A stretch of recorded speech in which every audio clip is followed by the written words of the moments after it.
Good evening, friends. Once again, welcome to each one of you in this third day of refresher course on Indias. Today, we have with us our eminent expert, CA Nisha Suyal Agrawal. Nisha, welcome to you on this platform. Thank you. And as we know, Nisha ji is expert in this financial reporting, India's financial statement framework. So we will definitely have a good learning in the today's session. And the topic of the today is conversion of financial statement to India's financial statement covering India's 101.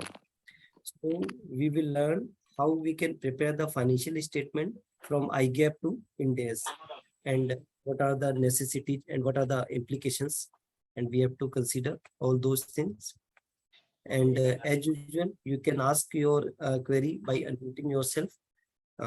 Till then, please mute yourself. Sanjay ji, you are unmuting. So that we can have a good session. And if you have any query in between, you can ask, you can post in the chat box. And I hope you have received all 2 video recordings earlier and presentation shared in the description box. Let us start today's session and about Nisha Agrawal.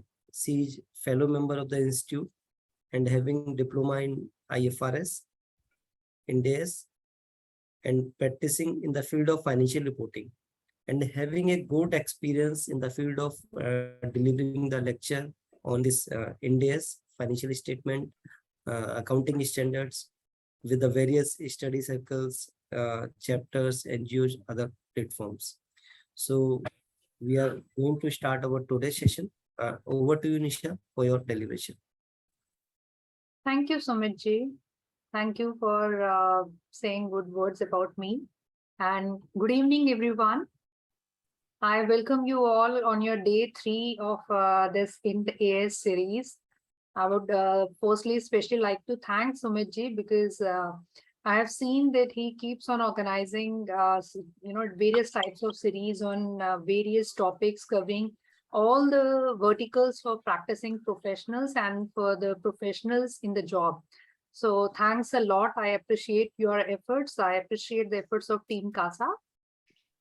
Then thank you everyone, because you all are also investing your time in upskilling yourself in investing in Indias, which is the present accounting language. So I understand that this is day 3. We have today in the next maybe 90 or 100 minutes, we'll be discussing on how we can convert how we can convert IGAP financial statements into India's financial statements. So I can assure you that this session would be very helpful for all the professionals who act as auditor of the client where India's financial statements gets applicable, or for the people who acts as consultant and they get the assignment for conversion of IGAP financial statement into India's financial statements. So if you will have any queries during this session, I would appreciate you to drop it in the chat box. And in between, I'll, whenever we are done with one subtopic, I would be seeing the chat box and we'll take up your queries, or it's up to you if you want to ask at the end. So let me share my screen with you. And I have already shared the PPT with Team CASA.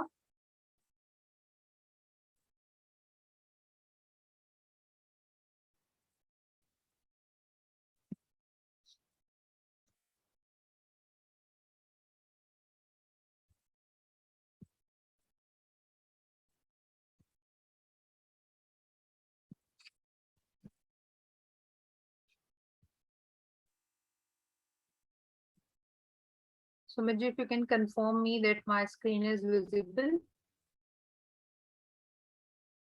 Perfect. Okay, thank you. So friends, today we are going to cover the steps to convert IGAAP financial statements into Ind AS financial statement.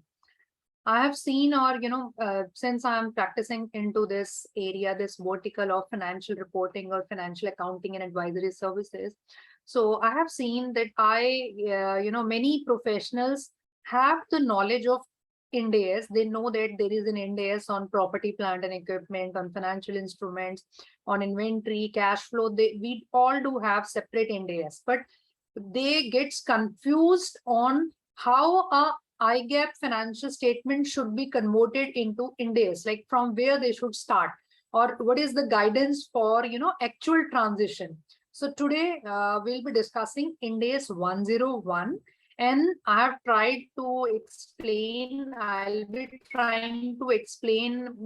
this topic in a very simple language. I have designed this PPT so that you can learn in a very we can have baby steps, and we can then move further. We can then deep dive. So let's start the session. In my session, I'll be addressing these practical issues which you do face when you actually convert the financial statement. So these we'll be discussing on like what is the date of transition to Ind AS, because these are the questions which I get very often from practicing professional, that these are not written anywhere, or these are not written in the form they should be, or these are the actual questions of the practicing professionals.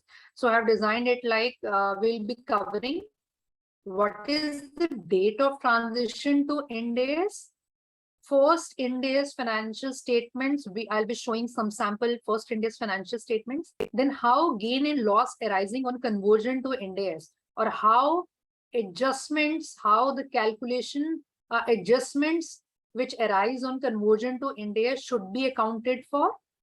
Then what do we mean by exception to retrospective application. Then we'll discuss about comparative information, and we'll discuss about what are the disclosure requirements in the first Ind AS financial statements.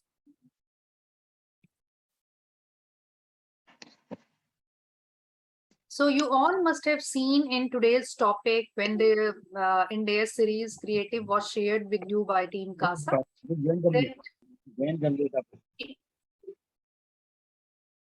May I request everyone to mute yourself, please. May I please request Indrajit Singh, sir, please mute yourself.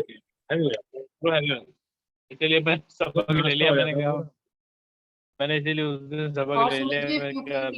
mute everyone and then unmute me. Yes, Nisha. Can I mute everyone? Yes, please you can mute, or we can open up in the disturbance.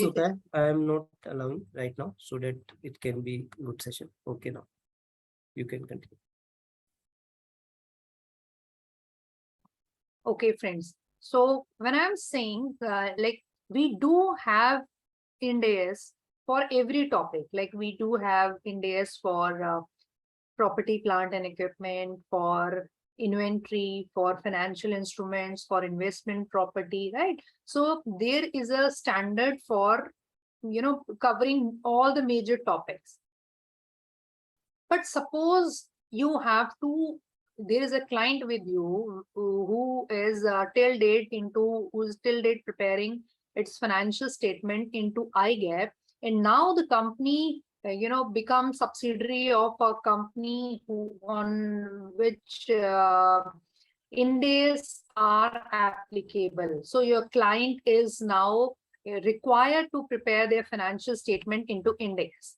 So when you get the assignment, or when you actually convert do the conversion process, then there is a standard called as Ind AS 101.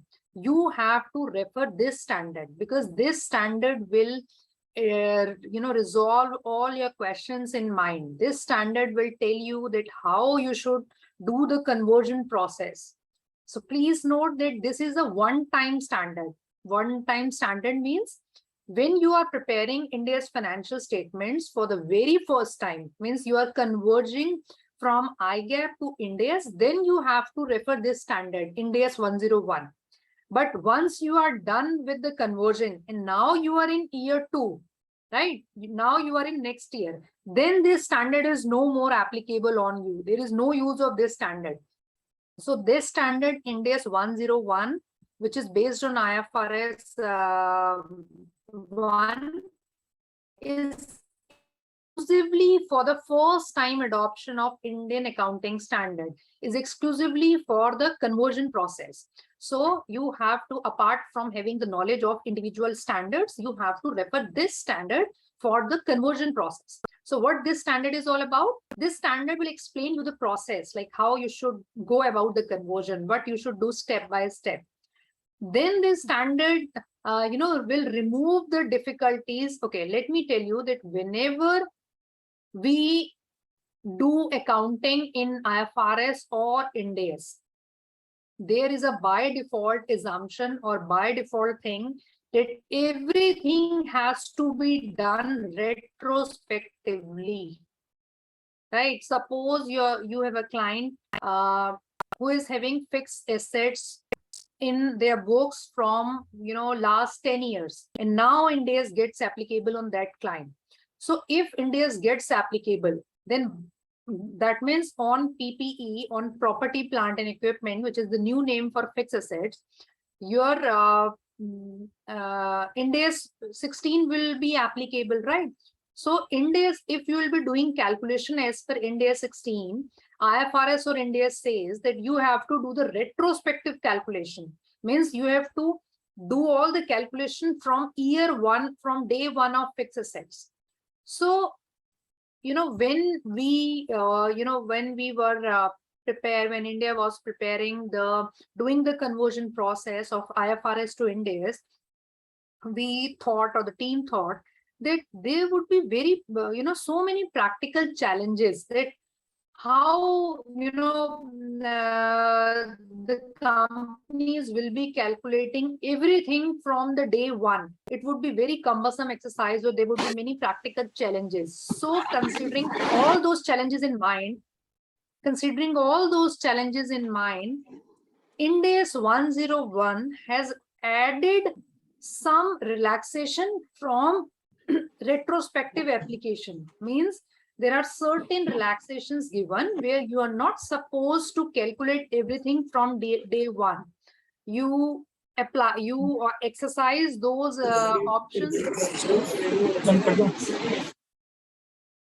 You opt for those relaxations, and you can easily move ahead with the conversion process. So Ind AS 101 is all about the steps you will be following while conversion from IGAP to Ind AS. Then this standard tells you about the relaxations given from the retrospective application. And this standard also tells you that suppose there is a figure of 100 rupees in your IGAP financial statement. Now, Ind AS says that as per the Ind AS provisions, this figure comes out to 120. So IGAP figure was 100, Ind AS figure is 120. So this standard says that the difference of 20, this standard tells you the accounting treatment of the resultant difference, means how you have to record, how you have to account for that difference of rupees 20. So this standard is telling you all these things. And as I already told you, that this standard is applicable only on the first Ind AS financial statement. Suppose we are in financial year 22-23. Suppose Ind AS gets applicable from 22-23 on my client, right? So I have to apply this standard on my first Ind AS financial statement. If I am preparing first Ind AS financial statement at the year end, that is in March for 22-23, then I have to apply this standard. If I'm doing the interim financial reporting, like if I'm preparing my financial statements on quarterly basis, then I have to, while preparing financial statements for the Q1 for April till June 2022, I have to apply this standard.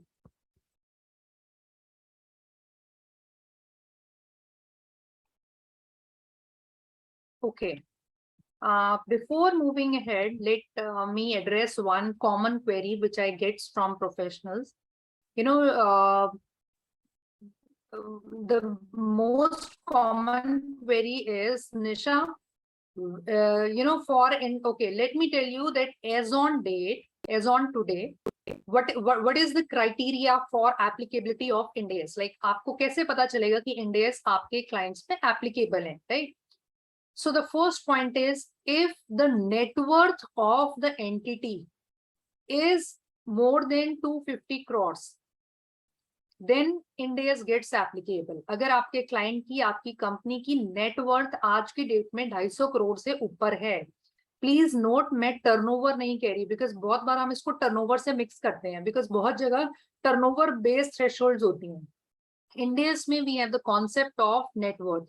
So if your client's net worth is more than 250 crores, then Ind AS gets applicable. Then if your client is a listed company, or in the process of listing, then Ind AS gets applicable. If your client or your company is a subsidiary, associate, or joint venture of any company on which Ind AS are applicable, then Ind AS gets applicable on your company. So these are the criteria for basis which Ind AS gets applicable. Now the common question which comes to me is, suppose my client's net worth crossed 250 crores on January 1, 2022. So Nisha, Ind AS कब से लगेंगे? So the answer is, जिस भी साल में आपकी threshold 250 net worth 250 crore से exceed करती है या 250 करोड़ होती है, उसके नेक्स्ट ईयर से Ind AS लगेंगे. सो मेरे एग्जांपल में मैंने आपको बोला जनवरी 1, 2022 में अगर आपकी नेटवर्थ 250 करोड़ या उससे ऊपर हुई है, तो नेक्स्ट फाइनेंशियल ईयर हमारा होगा 22-23. तो आपके क्लाइंट पे, आपकी कंपनी पे Ind AS अप्रैल 1, 2022 से लगेंगे. ओके, सो जिस भी ईयर में आपकी थ्रेशहोल्ड एक्सीड होती है, उससे नेक्स्ट ईयर में आपके ऊपर Ind AS लगेंगे. और ये तो है मिनिमम थ्रेशहोल्ड वाला. अगर सेकंड क्वेश्चन लाइक किसी कंपनी की आप सब्सिडरी बन जाते हो, एसोसिएट्स हो, जेवी हो, तो जिस ईयर में आप बने उस ईयर से आप पे एप्लीकेबल होंगे. Listing in the process of listing, जिस ईयर से आप लिस्टेड हुए in the process of listing, उस ईयर से बनेंगे. तो आप देखोगे जितनी भी कंपनीज लिस्टिंग प्रोसेस में जाती हैं, लाइक आईपीओ के थ्रू, उनमें जो भी हमारा मार्केट में हम देखते हैं कि प्रोस्पेक्टस, डीआरएचपी जो भी फाइल होते हैं, उसमें आई गैप की फिगर नहीं होती, उसमें Ind AS की फिगर्स होती हैं. Yes, so let's move ahead. Now this standard 101, I have summarized this standard into 5 major steps कि अगर आपको कोई असाइनमेंट मिलता है तो आपको कैसे उस असाइनमेंट को करना है, आप स्टेप बाय स्टेप कैसे चलोगे. बिकॉज सेकंड कॉमन क्वेरी मैं आपसे डिस्कस करती हूँ, ये क्वेश्चन बहुत ज्यादा आता है. सपोज आपका एक क्लाइंट है जिसपे Ind AS 22-23 से लग गए उस क्लाइंट पे, राइट. तो मैंने देखा है कि प्रोफेशनल्स को ना ये नहीं समझ में आता कि कौन सी डेट्स इंपॉर्टेंट है. आई मीन 22-23 से अगर Ind AS लग गए तो वो वर्किंग 22-23 से करना स्टार्ट कर देते हैं. ये थोड़ा सा नॉलेज मिसिंग है कि हमें कैसे, कहाँ से स्टार्ट करना चाहिए. So the very first step is identify the key dates, जो हम आगे डिस्कस करेंगे डिटेल में. यहाँ पे मैंने जस्ट स्टेप जॉट डाउन कर रखे हैं. Identify the key date. सबसे पहले कुछ की डेट्स होती हैं जो आपको पता होना चाहिए कि क्या है. ये आपका सबसे फर्स्ट स्टेप है जब भी आपके पास Ind AS कन्वर्जन का असाइनमेंट आता है, या आप किसी ऐसी कंपनी के ऑडिटर हो जिसके फाइनेंशियल स्टेटमेंट पहली बार Ind AS में बने हैं, तो आपको ये पता होना चाहिए कि सबसे पहला स्टेप ही मुझे की डेट्स आइडेंटिफाई करनी है. Now the second step is, after identification of key dates, I have to select the Ind AS compliant accounting policies. अभी जो आपका क्लाइंट है उसके अगर आप नोट नंबर 2 देखोगे, हर फाइनेंशियल स्टेटमेंट में note number 1 is about the company and note number 2 से हमारी अकाउंटिंग पॉलिसीज स्टार्ट होती हैं. तो अगर आप अभी एग्जिस्टिंग अकाउंटिंग पॉलिसीज देखोगे तो वो हमारी सारी अकाउंटिंग पॉलिसीज आई गैप में बनी हुई है, अकाउंटिंग स्टैंडर्ड्स के अकॉर्डिंग बनी है, राइट. तो सबसे पहले आपको क्या करना है, सेकेंड स्टेप में आपको जो पॉलिसीज हैं उनको Ind AS compliant accounting policies बनानी है, मींस इंड एएस के अकॉर्डिंग बनानी है। अभी जो आपकी आई गैप बनी है वो आप जैसे अकाउंटिंग स्टैंडर्ड खोलोगे तो आप देखोगे ना अकाउंटिंग स्टैंडर्ड पे बनी है। अकाउंटिंग स्टैंडर्ड क्या बोलता है, ये रिकॉग्नाइज कब होना चाहिए वही आपकी पॉलिसी में लिखा है। ये इनिशियली कैसे मेजर होना चाहिए, सब्सिक्वेंटली कैसे मेजर होना चाहिए, ये आपकी अकाउंटिंग पॉलिसी में लिखा है। ऐसे ही आपको इंडेस की भी बनानी है। आपको इंडेस खोलना है, आपको देखना है उसमें क्या चीज लिखी है, कब रिकॉग्नाइज होना चाहिए, रिकॉग्निशन प्रिंसिपल्स क्या है, मेजरमेंट प्रिंसिपल्स क्या है। basis that you have to draft, you have to frame the India's compliant accounting policies. And there is a report called as diagnostic study of financial statement, जो मैं अभी आपसे आगे discuss करूंगी। स्टेप 2 में जब आप किसी क्लाइंट का कन्वर्जन करेंगे आपको एक डायग्नोस्टिक स्टडी बनानी है। I would highly recommend you, अगर आप चाहे आप ऑडिटर के रोल पे हैं चाहे आप कंसल्टेंट के रोल पे हैं, आपको ये स्टडी, अगर आप कंसल्टेंट हैं तो आपको ये स्टडी बनानी चाहिए। बिकॉज ऑडिटर ये मांगेगा रिपोर्ट आपसे कि आप मुझे डायग्नोस्टिक स्टडी दिखाओ, और अगर आप ऑडिटर हैं तो आपको मांगनी चाहिए। जिस क्लाइंट ने अगर इंडेस लगाए हैं तो डायग्नोस्टिक स्टडी इज द ग्रंथ जिसमें आपको मिलेगा पहले क्या था, अब क्या है, और क्या क्या डिफरेंसेस है, क्योंकि वो पूरी डिटेल रिपोर्ट होती है। उसी से आपको पता लगेगा कि कहाँ कहाँ डिफरेंसेस हैं कहाँ नहीं है। तो अगर आप ऑडिटर हैं तो आपको क्लाइंट से जरूर मांगनी चाहिए कि अगर आपने आई गैप से इंडेस में फाइनेंशियल स्टेटमेंट कन्वर्ट कर लिए तो लाओ मुझे वो रिपोर्ट दिखाओ जहां पे आपने पूरा डिटेल में एनालाइज करा होगा आई गैप वर्सेस इंडेस। तो ये डायग्नोस्टिक स्टडी आपको जरूर बनानी चाहिए।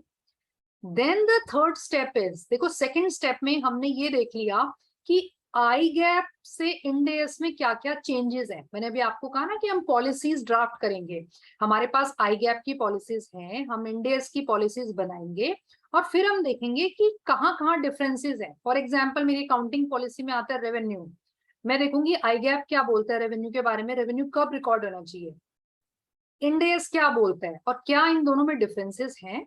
राइट, ऐसा मैंने बनाया। ऐसे ही मैंने हर लाइन आइटम का बनाया। लाइन आइटम मतलब जब बैलेंस शीट हम खोलते हैं तो बैलेंस शीट के फेस पे जितने लाइन आइटम होते हैं ना, हमारा cash and bank, trade receivables, inventory, loans and advances, then जितने भी हमारे एक एक करके ऐसे लाइन आइटम होते हैं, हर लाइन आइटम का हमें डिफरेंस बनाना है। तो उसको हम बोल रहे हैं डायग्नोस्टिक स्टडी, हम डायग्नोस कर रहे हैं। राइट, हम किसी चीज का पता लगा रहे हैं, हम पता लगा रहे हैं कि आई गैप और इंडेस में क्या क्या डिफरेंसेस हैं। तो हम हर लाइन आइटम को डायग्नोस करेंगे। रादर जब हम इसको प्रैक्टिकली करते हैं तो हम तो लाइन आइटम के साथ और अंदर जाते हैं। For example loans and advance एक लाइन आइटम है, राइट, फाइनेंशियल के फेस पे दिखता है, बट जब हम उसके नोट में जाते हैं तो आप देखोगे लोन्स एंड एडवांस में भी 10 अंदर फर्दर आइटम्स होते हैं। तो हम उन 10 आइटम लेवल तक जाते हैं। और बेस्ट तो ये रहता है अगर आप टीबी लाइन आइटम तक जाओ, ट्रायल बैलेंस लेवल तक जाओ और एक एक चीज का देखो, आई गैप क्या कहता है, इंडेस क्या कहता है। तो सेकेंड स्टेप में आप ये आइडेंटिफाई करोगे कि कहाँ कहाँ चेंजेस हैं, कहाँ कहाँ डिफरेंसेस हैं। Now step number 3। अब अगर सेकेंड स्टेप में हमने देखा कहाँ कहाँ चेंजेस हैं, तो स्टेप नंबर 3 क्या बनता है कि आप उन चेंजेस की कैलकुलेशंस करोगे। राइट, आई गैप बोलता है कि ये इस पे रिकॉर्ड होना चाहिए, रेवेन्यू ऐसे रिकॉर्ड होना चाहिए। सपोज इंडेस बोलता है नहीं रेवेन्यू ऐसे रिकॉर्ड होना चाहिए। तो स्टेप नंबर 3 तो आपका यही बनता है ना कि आप ओके कैलकुलेशन करोगे कि चलो आई गैप सॉरी इंडेस के अकॉर्डिंग कैलकुलेशंस करते हैं। राइट, बट यहाँ पे मैंने बोला स्टेप नंबर 3 में पहले आपको ये देखना है कि जैसे मैंने आपको बताया जब हम ये कैलकुलेशंस करने लगेंगे आप देखोगे प्रैक्टिकली बहुत चैलेंजेस आते हैं अगर हम हर चीज का रेट्रोस्पेक्टिव एप्लीकेशन करें, मतलब हर चीज को डे 1 से निकालें। फॉर एग्जाम्पल सपोज हम एक बिजनेस कॉम्बिनेशन का एग्जाम्पल लेते हैं, आपके क्लाइंट में कोई मर्जर हुआ होगा। राइट, अब अगर हम मर्जर वगैरह वो देखें तो हमारा सॉरी मुझे अभी हमारे आई गैप का नंबर नहीं याद, हमारा आई गैप शायद सॉरी AS14 है, कौन सा है हमारा, जो हमें बताता है कि हमें कोई परचेज मेथड क्या होता है और ये पूलिंग मेथड और परचेज मेथड ऐसा कुछ हमें बताता है। राइट, तो अब अगर ये रेट्रो और हमारा यहाँ पे IFRS 3 है बिजनेस कॉम्बिनेशन, जिसमें बुक वैल्यू तो कोई मेथड ही नहीं है, उसमें सब कुछ फेयर वैल्यू पे होता है। सपोज एक एग्जांपल दे रही हूँ मैं, आपके क्लाइंट ने बुक वैल्यू पे कर रखा है मर्जर, कोई कंपनी खरीदी, उसको रिकॉर्ड जो है वो बुक वैल्यू पे कर रखा है, जो जनरली हम करते हैं आई गैप में। बट अब बिजनेस कॉम्बिनेशन का स्टैंडर्ड बोलते हैं, हमारा IFRS इंड एस बोलते हैं कि आपको सिर्फ फेयर वैल्यू पे करना है। तो अगर, और वो मर्जर आपका 10 साल पहले हो रखा था, राइट। तो अब ये स्टैंडर्ड, ये जो इंड एस 101 है, ये हमें कुछ ऐसे एग्जाम्पशंस देते हैं कि अगर हम ये चीज 10 साल पहले की हमारे बुक्स में चीजें हैं, अगर हम उनकी स्टार्टिंग से कैलकुलेशन करने लगे तो बहुत दिक्कत आ जाएगी। तो इसलिए मैंने आपको बताया इंड एस 101 में कुछ एग्जाम्पशंस दे रखी हैं, कुछ एक्सेप्शंस दे रखी हैं। तो सबसे पहले जब आपने स्टेप 2 में देखा कहाँ कहाँ डिफरेंसेस हैं, आप स्टेप 3 में पहले ये देखो कि इंड एस 101 आपको कौन सी मैंडेटरी एक्सेप्शंस देता है। कुछ एक्सेप्शंस तो मैंडेटरी है, मतलब आपको लगानी ही लगानी है, और कुछ एग्जाम्पशंस वॉलेंट्री हैं, मीन्स आपकी मर्जी है, आप मैनेजमेंट से डिस्कस करो और आप ये लगानी चाहिए या नहीं लगानी चाहिए। तो स्टेप नंबर 3 में आप ये देखोगे कैलकुलेशंस करने से पहले कि क्या कौन सी मैंडेट, अगर मेरे पास ये 10 लाइन आइटम में डिफरेंसेस हैं, तो क्या कोई लाइन आइटम कोई मैंडेटरी एक्सेप्शन में फॉल करता है, क्या किसी लाइन आइटम के लिए मेरे पास वॉलेंट्री एग्जम्पशन है। अगर है तो आप उन डिफरेंसेस के आगे वो लिख दो कि यहाँ पे तो मैंडेटरी एक्सेप्शन है, इसलिए हम किस चीज की एक्सेप्शन है, ये रेट्रोस्पेक्टिव एप्लीकेशन की एक्सेप्शन है। ऐसा नहीं है कि आपको करना ही नहीं है इंडेस तो करना है, लेकिन स्टार्टिंग से नहीं करना, मैंडेटरी एक्सेप्शन है, राइट। तो अगर आपने पॉइंट्स निकाले कि इन 10 लाइन आइटम में डिफरेंसेस हैं, तो अगर आपके 2 लाइन आइटम मैंडेटरी एक्सेप्शन में फॉल कर रहे हैं तो आप लिखोगे मैंडेटरी एक्सेप्शन, और उसकी कैलकुलेशन आप स्टार्टिंग से नहीं करोगे, राइट, उसकी कैलकुलेशन आप प्रोस्पेक्टिव करोगे। और ऐसे ही वॉलेंट्री एग्जाम्पशन, आप देखोगे कि सपोज एक लाइन आइटम है आपका, उसमें वॉलेंट्री एग्जाम्पशन दे रखी है, तो आपको लगा ओके ठीक है, यहाँ पे हम देखेंगे कि क्या ये हमें एग्जाम्पशन ऑप्ट करनी चाहिए या नहीं करनी चाहिए। तो इस स्टेप में आप ये चीज करोगे। नाउ नेक्स्ट स्टेप, अब सपोज 10 लाइन, स्टेप नंबर 2 में आपके 10 लाइन आइटम में चेंजेस आए, स्टेप नंबर 3 में आपने देखा उन चेंजेस में से 2 तो मैंडेटरी एक्सेप्शन में फॉल करते हैं और एक वॉलेंट्री एग्जाम्पशन में फॉल करता है। अब स्टेप नंबर 4 में आपने सबकी एडजस्टमेंट की कैलकुलेशन करनी स्टार्ट करी, जहां पे ना तो मैंडेटरी एक्सेप्शन है ना वॉलेंट्री है, वहां पे आप डे 1 से कैलकुलेशन करोगे। What do I mean by day 1, मतलब अगर ये स्टैंडर्ड स्टार्टिंग से इस कंपनी पे लगा होता तो ये जो मेरी बुक में जो कैरिंग वैल्यू आ रही है, सपोज कोई भी चीज हमारे रिसीवेबल्स 100 पे खड़े हैं मेरी बैलेंस शीट में, तो क्या ये 100 पे होते हैं या इनकी वैल्यू कुछ और होती है, आपको डे 1 से कैलकुलेशन करनी है। तो हर चीज की आप डे 1 से कैलकुलेशन करोगे, एक्सेप्ट जहां पे आपने मैंडेटरी एक्सेप्शन है आपके पास, या फिर आपने वॉलेंट्री एग्जाम्पशन ली है। सो ये हमारा स्टेप नंबर 4 है, हम सारी कैलकुलेशंस करेंगे, सारी इंड एस एडजस्टमेंट्स निकालेंगे। एंड अब ये स्टैंडर्ड हमें ओके, एक और चीज देखो, यहाँ पे अभी तक हम जब भी बैलेंस शीट बनाते हैं, चाहे हम आई गैप में बैलेंस शीट बनाएं या हम किसी भी गैप में बैलेंस शीट बनाएं, जनरली हमारी 2 बैलेंस शीट्स बनती हैं। जैसे इंडिया में अगर मैं इस साल की बनाऊं तो एक तो मेरी 22-23 की बनेगी, 22-23 की बनेगी, और एक मैं कंपैरेटिव बैलेंस शीट बनाती हूँ, 21-22 की बैलेंस शीट बनाऊंगी, राइट। सो ये स्टैंडर्ड हमें ये कहता है आप लोगों को, जैसे एक हमारा है इंड एस 8 जो हमें ये बताता है कि अगर हमारी कोई भी एरर रह गई, अगर हमारे बुक्स में कोई एरर है, कोई कुछ भी इस तरीके की चीज है जहाँ पीछे गलती है, हमें वो एडजस्टमेंट कहाँ करनी है, ये वो स्टैंडर्ड बोलते हैं हमें वो एडजस्टमेंट ओपनिंग बैलेंस शीट में करनी है। तो थोड़ा सा समझते हैं ओपनिंग बैलेंस शीट किसको बोलते हैं। देखो हमारा फाइनेंशियल ईयर चल रहा है 22-23, तो एक बैलेंस शीट तो मैं बनाऊंगी मार्च 23 की, एक मेरा कंपैरेटिव होगा मार्च 22। ओपनिंग बैलेंस शीट का मतलब है मार्च 22 जो मेरा कंपैरेटिव है वो कब से शुरू हो रहा है, वो शुरू हो रहा है अप्रैल 1, 2021 से। तो मेरी ओपनिंग जो बैलेंस है जिसकी हम बात कर रहे हैं, ओपनिंग में एडजस्टमेंट डालेंगे हम, वो हमारा सारी एडजस्टमेंट डालेंगी अप्रैल 1, 2021 में। मैं एक बार रिपीट कर रही हूँ, अगर मेरा फाइनेंशियल स्टेटमेंट, मेरा फाइनेंशियल ईयर है 22-23 जो भी चल रहा है, मेरे को इसके फाइनेंशियल अगर मैं बनाऊंगी तो मेरी बैलेंस शीट होगी मार्च 23 की, कंपैरेटिव में दूंगी मार्च 22 का, और मार्च 22 वाला साल स्टार्ट कहाँ से होता है? अप्रैल 1 2021 में। तो अप्रैल 1 2021 में मुझे सारी एडजस्टमेंट्स डालनी है। ये हमारा इंड AS 8 बोलते हैं। अगर आपने कोई भी गलती करी, कुछ भी एरर रह गया, कोई आपकी अकाउंटिंग पॉलिसी चेंज हुई, कुछ भी इस तरीके की चीज है, तो वो बोलते हैं आप ओपनिंग बैलेंस में एडजस्टमेंट कर दो। लेकिन अब आप सोचो, ये तो तब है जब हमारी कोई गलती रह गई, राइट, कुछ कुछ इस तरीके की चीज रह गई। बट जब हम एक गैप से दूसरे गैप में जा रहे हैं, राइट, हम एक गैप से दूसरे गैप में जा रहे हैं, तो यहाँ पर एक तीसरी बैलेंस शीट मांगी गई है कि आप मार्च 23 की बैलेंस शीट तो बनाओगे। मेरे एग्जाम्पल में जो मैंने भी आपको दिया, अगर 22-23 से इंड AS एप्लीकेबल है तो आप मार्च 23 की बैलेंस शीट तो बनाओगे, मार्च 22 की भी बनाओगे, प्लस ये इंड AS 101 बोलता है जब आप पहली बार इंड AS फाइनेंशियल स्टेटमेंट बना रहे हो, आप एक opening Ind AS balance sheet भी बनाओ, आप अप्रैल 1 2021 की बैलेंस शीट भी बनाओ।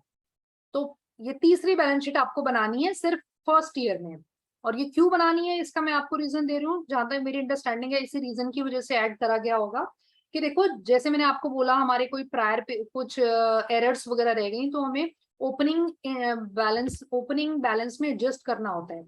यहाँ तो हम ऑल टुगेदर पूरा अकाउंटिंग ही चेंज कर रहे हैं। अकाउंटिंग मीन्स पूरा अकाउंटिंग लैंग्वेज ही चेंज हो रही है, पूरे set of standards he change हो रहे हैं। हम आई गैप से उठ के एक गैप से उठ के दूसरे में जा रहे हैं, राइट, हम आई गैप से उठ के इंड AS में जा रहे हैं। तो हो सकता है किसी कंपनी पे, जो डिपेंड करता है ना कंपनी टू कंपनी, किसी कंपनी के 10 लाइन आइटम में चेंजेस हो सकते हैं, किसी के 2 में चेंज हो सकते हैं, किसी का 1 में हो सकता है, किसी की पूरी शेप ही चेंज हो जाएगी, ऐसे कुछ भी हो सकता है। तो जब ये स्टैंडर्ड्स बन रहे थे, शायद इसी रीजन की वजह से, कि क्योंकि हो सकता है मटेरियल चेंजेस हो, इसलिए बोला गया कि पहली बार जब आप फाइनेंशियल स्टेटमेंट बनाओगे, आप रादर देन की ओपनिंग में एडजस्टमेंट करो फिर उसको नोट दो, आप पूरी बैलेंस शीट ही ऐड कर देना, आप थर्ड बैलेंस शीट ही ऐड कर देना। तो यहाँ पे स्टेप नंबर 4 में हमें एक तीसरी बैलेंस शीट बनानी है। और जो भी डिफरेंस होंगे, जैसे मैंने भी आपको बताया, अगर PPE आई गैप में 100 रुपीज में था और इंड AS में वो 120 पे आता है, तो जो भी 20 का डिफरेंस है, चाहे प्लस में हो चाहे माइनस में हो, जो भी डिफरेंस है, जो भी इंड AS का एडजस्टमेंट डिफरेंस है, वो आपको रिटेन्ड अर्निंग में डालना है, नेट ऑफ टैक्सेस, राइट। तो ये स्टैंडर्ड हमें ये बताता है। फिर नेक्स्ट स्टेप आपको क्या करना है? नेक्स्ट स्टेप वो बोलते हैं आपको कि आपको अगर आपके ऊपर इंड AS 22-23 में लगा सपोज, तो आपको पिछले पीरियड के भी फाइनेंशियल स्टेटमेंट रीस्टेट करने हैं।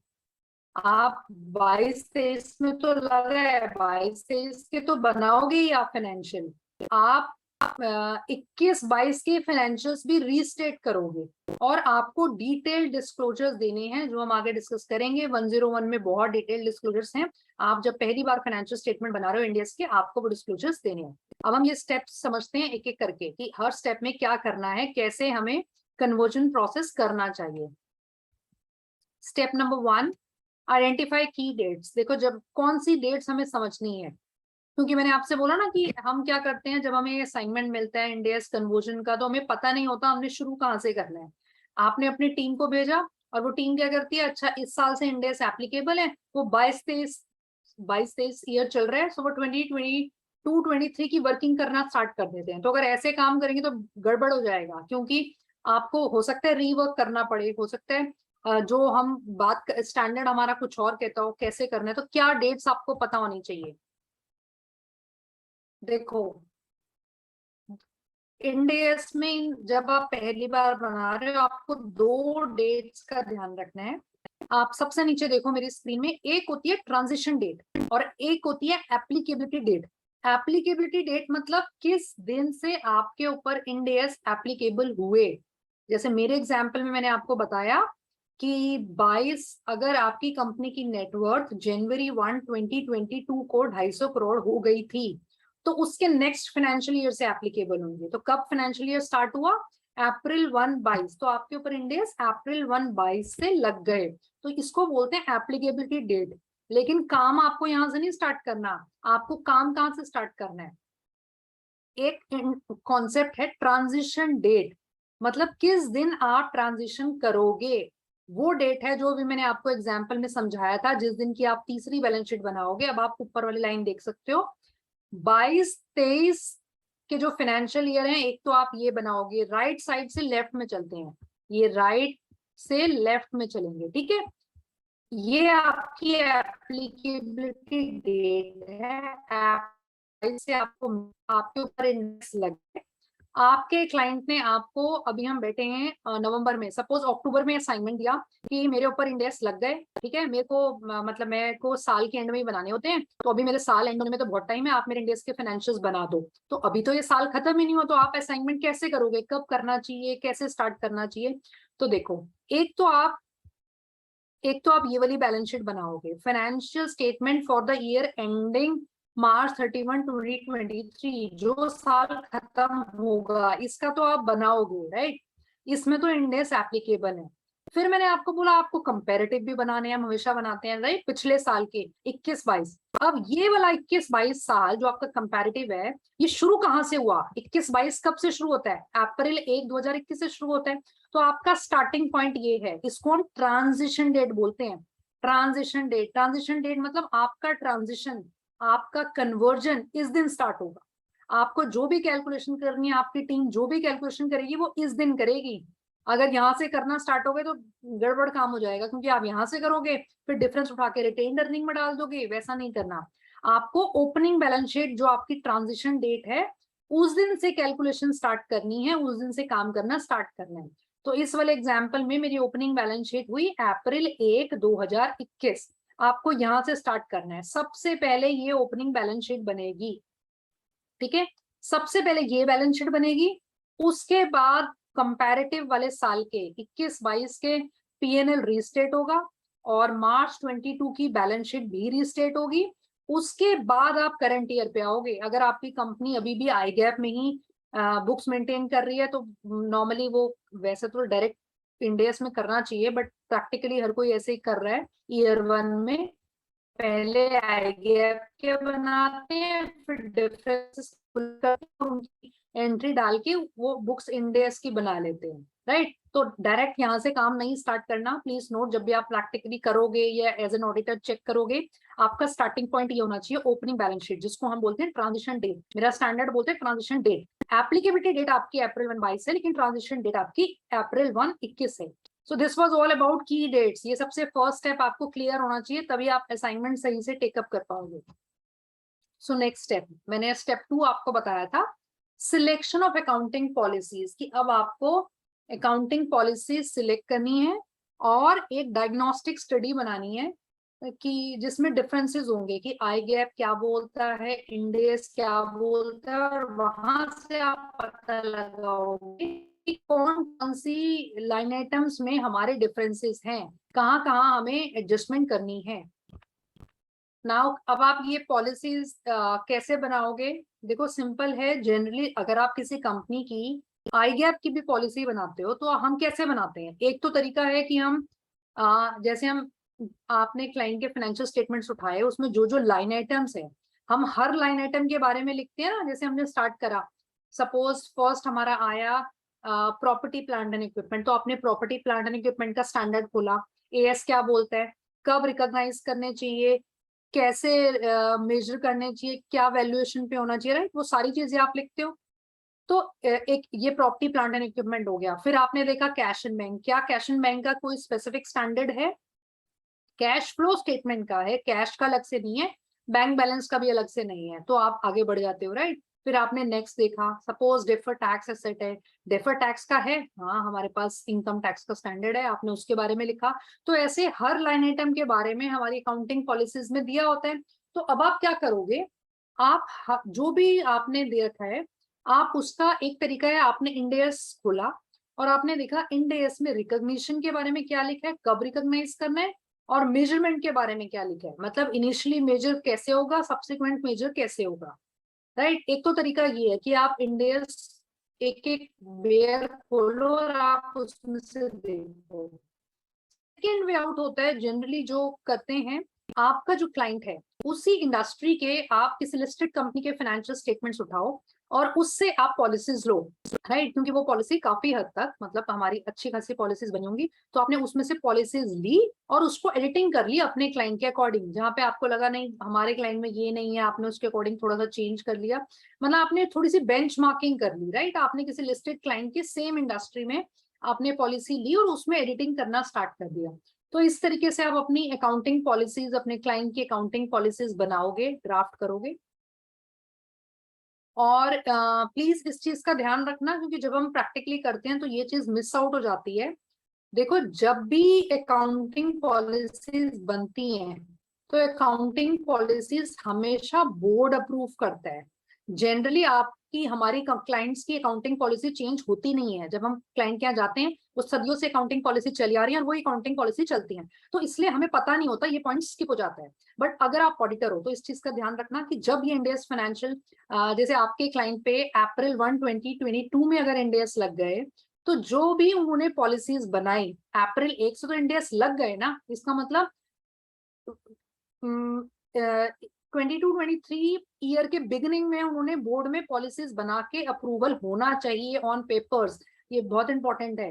अगर आप इफ यू आर कंसल्टेंट, आप ये अप्रूव करा लेना, क्योंकि जनरली ये प्रैक्टिकल स्टेप्स जो है स्किप हो जाते हैं। अगर आप ऑडिटर हो तो आप उनसे मांगो। जब आप इंडिया के फाइनेंशियल स्टेटमेंट बनाओगे ना, तो आप देखोगे नोट नंबर 2 में ये लिखा हुआ आता है कि कंपनी ने इंडियस फाइनेंशियल स्टेटमेंट बनाए हैं और बोर्ड ने इस दिन इसको अप्रूव कर रखा है। तो ये एक्चुअल ऑन पेपर्स होना भी तो चाहिए ना, बोर्ड अप्रूव, क्योंकि ये चीज रेगुलरली नहीं आती, इसलिए पॉइंट स्किप हो जाता है। तो इसको आप अप्रूव करवा लेना। सो ये हमारा स्टेप 2 था, अकाउंटिंग पॉलिसी से बोला कि मैंने एग्जांपल दिया आपको, आप एनुअल रिपोर्ट्स ले सकते हो। अब देखते हैं कि जो मैंने बोला कि जब आपने ये पॉलिसीज बना ली कि आईगैप क्या बोलता है, इंडेस क्या बोलता है, अब आपकी एक डिटेल डायग्नोस्टिक स्टडी होनी चाहिए। मतलब एक डॉक्यूमेंट आपके पास होना चाहिए कि अगर आपका ऑडिटर मांगे भाई आपने अपने फाइनेंशियल स्टेटमेंट आईगैप से इंडेस में करे तो कैसे करे, कहीं कुछ तो होगा ना कि हमने कहाँ से स्टार्ट करा, कैसे करे, आपको क्या पता कि कहाँ कहाँ चेंजेस हैं। और मेरे सिस्टर बोल रही आप आगे चले गई। भैया मैंने ये बोला था मम्मी या बहन है वही रिसीव करेंगे, मैं I घर नहीं request everyone to please mute yourself. हाँ मैं घर में नहीं।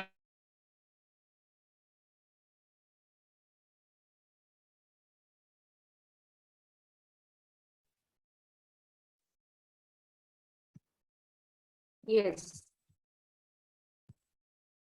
So we were discussing that when we are doing this conversion, we have to prepare a diagnostic study, which is very important because diagnostic study is the document which tells you that how you have convert, like what was there in IGAP, what is there in the new set of standards in DAS. So how, or you can say it ensures the completeness and accuracy.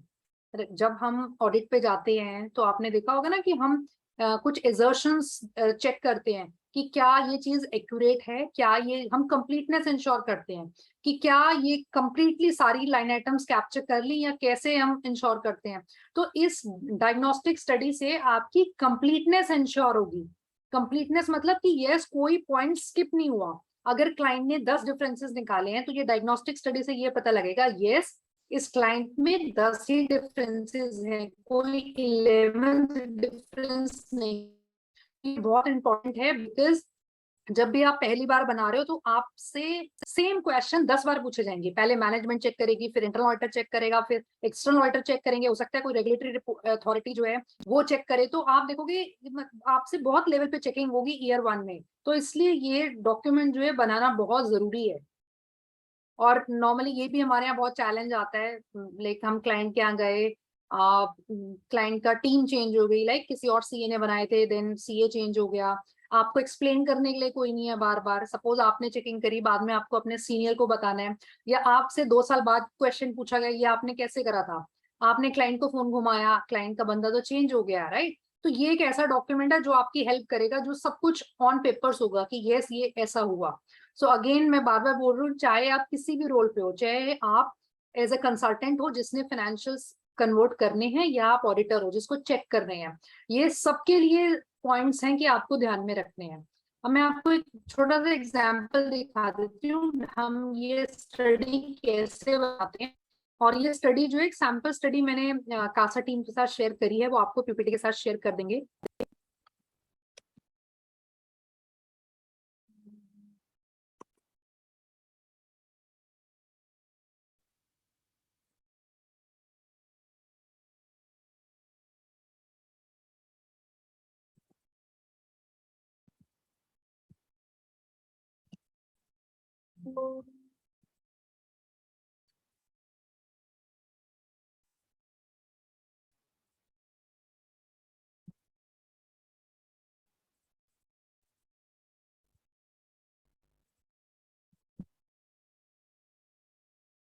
I hope this Excel is visible.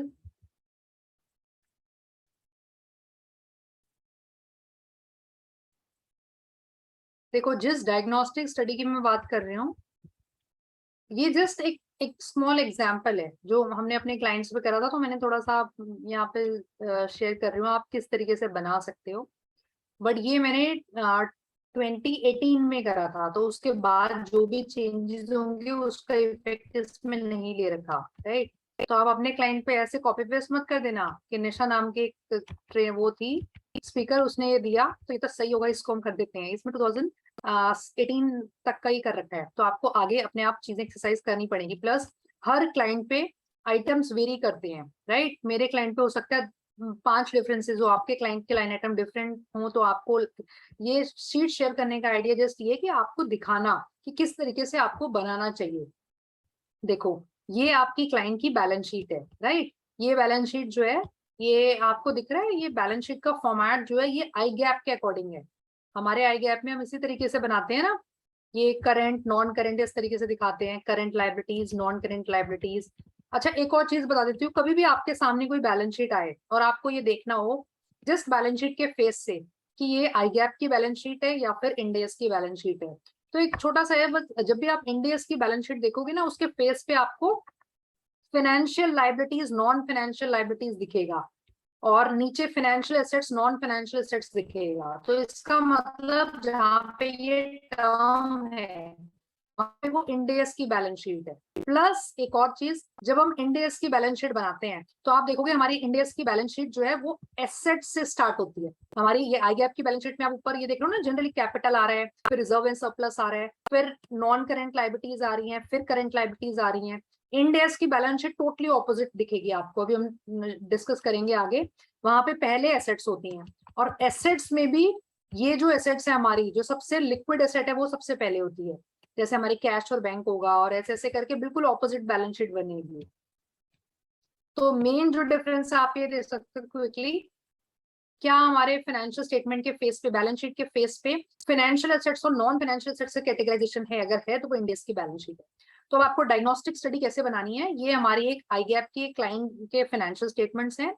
आपको हर line item का, मैं इसको line item बोल रही हूँ, ये मेरे balance sheet के फेस पे आ रहा है, तो ये एक लाइन आइटम है, ये दूसरा है। Long term borrowing third line item, deferred tax liability fourth line item, ये सब लाइन आइटम्स हैं।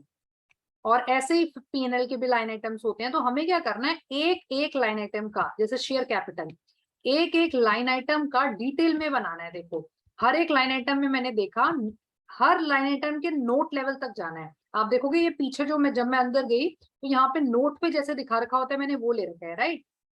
मैंने इनकी वैल्यूज ली और मैंने लिखा करंट गैप। करंट गैप मतलब आई गैप। मेरे करंट गैप में what are the recognition provisions, recognition क्या बोलता है वो कब करनी चाहिए, और मेजरमेंट क्या बोलता है कब करनी चाहिए। मेजरमेंट में दो होती है, एक होता है इनिशियल, सबसे पहले जब एसेट आपकी बुक में आई तो कितनी वैल्यू पे आए उसको इनिशियल बोलते हैं। देन सब्सिक्वेंट, सब्सिक्वेंट मतलब हम जब भी बुक क्लोज करेंगे उसको किस वैल्यू पे करेंगे। तो सब आपको क्या करना है, करंट गैप के अकॉर्डिंग ये बनाना है कि ये आपको कहाँ से मिलेगा, आपकी अकाउंटिंग पॉलिसीज में लिखा होगा, जो आपकी आई गैप की अकाउंटिंग पॉलिसीज हैं। ऐसा ही आपको इंड AS में बनाना है कि इंड AS में रिकॉग्निशन प्रोविजन क्या है और इंड AS में मेजरमेंट कैसे होगी, इनिशियल और सब्सिक्वेंट। ये आपको कहाँ से मिलेगा, मैंने अभी बोला कि आप इंड AS की पॉलिसीज बनाओगे, या तो आप इंड AS खोल के देखोगे वहां से लिखोगे, या आप किसी लिस्टेड क्लाइंट के फाइनेंशियल स्टेटमेंट्स रेफर कर सकते हो, आप वहां से भी देख सकते हो, सेम इंडस्ट्री के होने चाहिए, तो आप ये लिखोगे। फिर आप निकालोगे डिफरेंस, क्या कोई डिफरेंस है, आपने ये रिकॉग्निशन पढ़ा और ये रिकॉग्निशन पढ़ा, क्या कोई डिफरेंस है? फॉर एग्जाम्पल जैसे मैंने लिखा है there is no specific standard on share capital in current GAAP and Ind AS। कोई अलग से ऐसा स्टैंडर्ड तो है नहीं जो कैपिटल के बारे में बताए, और मेरे शेयर कैपिटल में कोई डिफरेंस भी नहीं है। तो मैंने जैसे इसमें ये लिखा, तो अगर कोई डिफरेंस है तो आप लिखोगे डिफरेंस किस में है, क्या रिकॉग्निशन में डिफरेंस है या मेजरमेंट में है। अगर यहाँ पे आंसर आया यस है, तो फिर हमें लिखना है एडजस्टमेंट डन। क्या हमने एडजस्टमेंट करी? एडजस्टमेंट मतलब इंड AS एडजस्टमेंट आप करोगे, यस और नो, और अगर यस और नो तो आपको रिमार्क्स डालने हैं। तो ऐसे ये एक लाइन आइटम हुआ। ऐसे फिर मैंने बनाया रिजर्व एंड सरप्लस का, राइट। रिजर्व एंड सरप्लस क्या बोलते हैं? फॉर एग्जाम्पल मेरे क्लाइंट में था कुछ कैपिटल इन्वेस्टमेंट सब्सिडी, तो रिकॉग्निशन AS 12 ये बोलता है सब्सिडी का, मेजरमेंट ये बोलता है, हमारा इंड AS ये बोलता है, मेजरमेंट ये बोलता है।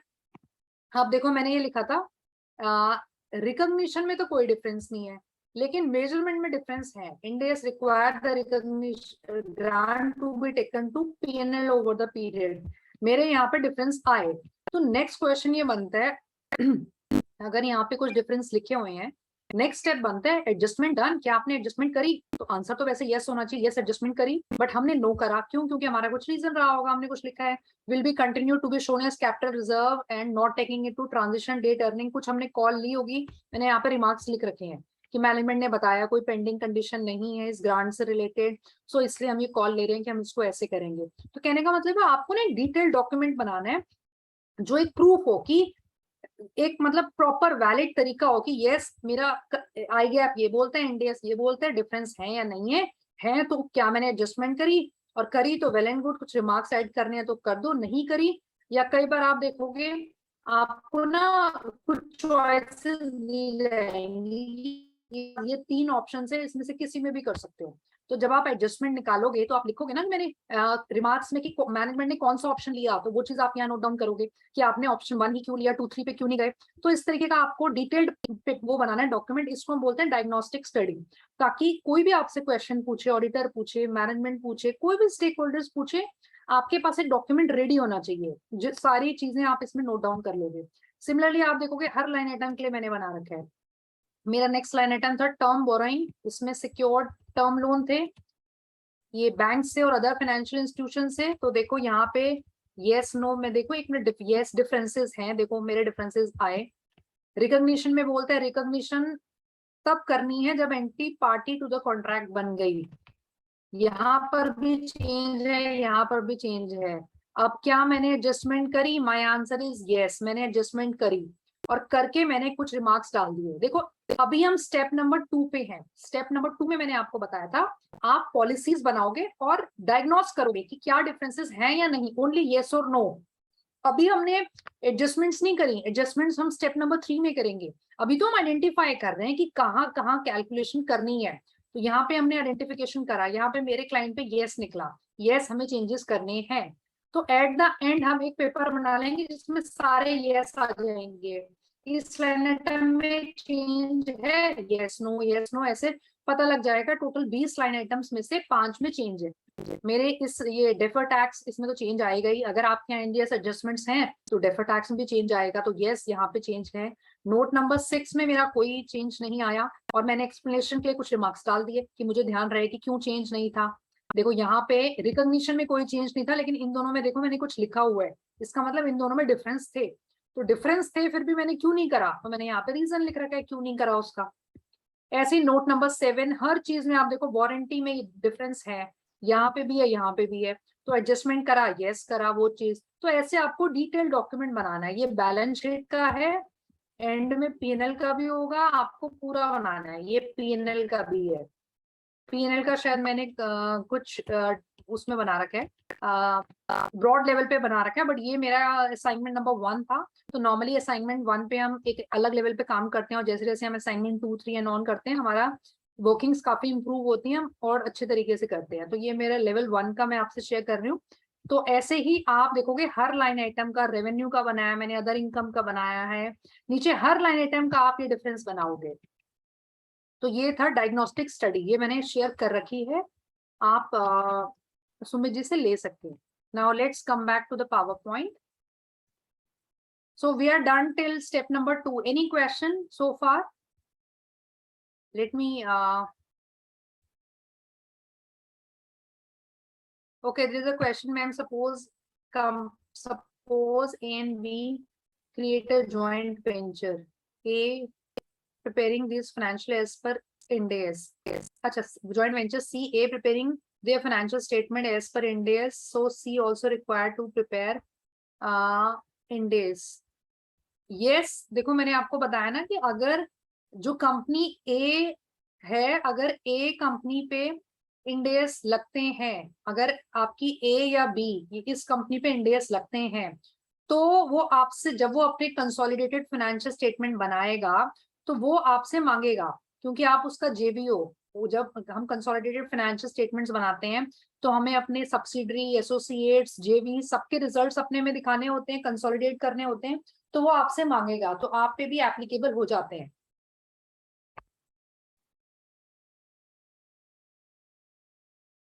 और कोई क्वेश्चन नहीं है हमारे, जो भी क्वेश्चन हो आप प्लीज चैट बॉक्स में ड्रॉप कर देना। सो लेट्स मूव, 1 घंटा हो गया हमारा, let's move to step number 3। अब मैंने आपसे बताया कि अभी स्टेप नंबर 2 में हमने कैलकुलेट कर लिया था what are all the adjustments, right, what are all the line items where we are suppose to do calculations, where there are differences in Ind AS and in IGAP and Ind AS. Now, next step is let's calculate those differences, right? Let's calculate those Ind AS adjustments. So before going to the calculation part, Ind AS 101 is giving you certain mandatory exceptions and voluntary exemptions. Now, let me again clarify. What are these exceptions? I'm saying these are the exemptions and exceptions from retrospective application. Means आपको ये नहीं बोल रहा कि इसमें आप Ind AS मत लगाओ, Ind AS तो आपको लगाना ही है बिकॉज आपके डिफरेंसेस हैं। ये एक्सेप्शंस या एग्जाम्पशंस तो आपको रेट्रोस्पेक्टिव एप्लीकेशन से हैं कि आपको स्टार्टिंग से कैलकुलेशन नहीं करनी, आपको ये नहीं मानना कि Ind AS अगर आपकी कंपनी पे स्टार्टिंग से होते तो इस फाइनेंशियल इंस्ट्रूमेंट की वैल्यू क्या होती, इस सिक्योरिटी डिपॉजिट की वैल्यू क्या होती, इस ट्रेड रिसीवेबल की वैल्यू क्या होती, लोन की वैल्यू क्या होती, ये आपको स्टार्टिंग से नहीं देखना। आप हमने अभी ट्रांजिशन डेट पढ़ा ना, आप ट्रांजिशन डेट से इसकी कैलकुलेशन कर सकते हो। आपको प्रोस्पेक्टिव कैलकुलेशन करनी है, बहुत सारी चीजें होती हैं जो आपको एस्टिमेट लगाना पड़ता है, देखना पड़ता है, तो ये एक्सेप्शन एग्जाम्पशन बोलते हैं। आपको स्टार्टिंग से नहीं देखना, आप ट्रांजिशन डेट पे देख लो क्या सिनेरियो था, आप उसके अकॉर्डिंग काम करो, राइट। तो आपको कैलकुलेशन करने से पहले ये देखना है कि क्या आपके क्लाइंट से रिलेटेड कोई मैंडेटरी एक्सेप्शंस या एग्जाम्पशन है। तो अगेन मैंने ये क्लेरिफाई कर दिया कि ये एग्जाम्पशन एक्सेप्शन जो है ये फुल रेट्रोस्पेक्टिव एप्लीकेशन के लिए दी गई। अब ये हमारी मैंडेटरी एक्सेप्शंस हैं, ये हमारी मैंडेटरी एक्सेप्शन थोड़ी सी ही हैं, इतनी वॉलेंटरी ज्यादा हैं। ये हमारी कुछ 8 मैंडेटरी एक्सेप्शंस हैं। D recognition of financial assets and liabilities, मैंने यहाँ पे सिर्फ पॉइंटर्स लिखे हैं, आप स्टैंडर्ड में डिटेल में देख सकते हो।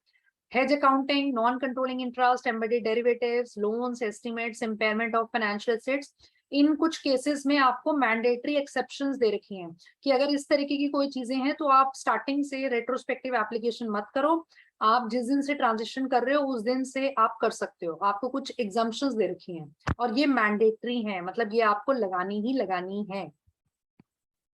देन हमारी कुछ वॉलेंट्री एग्जाम्पशन है, जैसे मैंने आपको एग्जांपल दिया था ना अभी बिजनेस कॉम्बिनेशन का, आपके क्लाइंट ने कोई कंपनी खरीदी, कुछ इस तरीके का हुआ होगा, तो आपने तो बुक वैल्यू मेथड के अकॉर्डिंग कर रखा है और वो 10 साल पहले का था।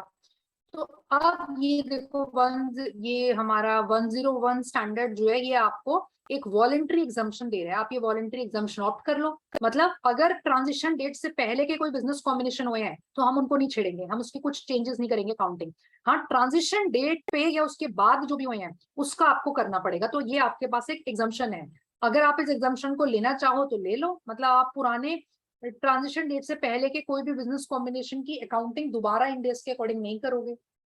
ऐसे ये सब हमें वॉलेंट्री एग्जाम्पशंस दे रखी हैं। शेयर बेस्ड कुछ कॉमन को मैं बता देती हूँ आपको, कुछ कॉमन जो आपके सारे क्लाइंट्स में यूज आएंगी।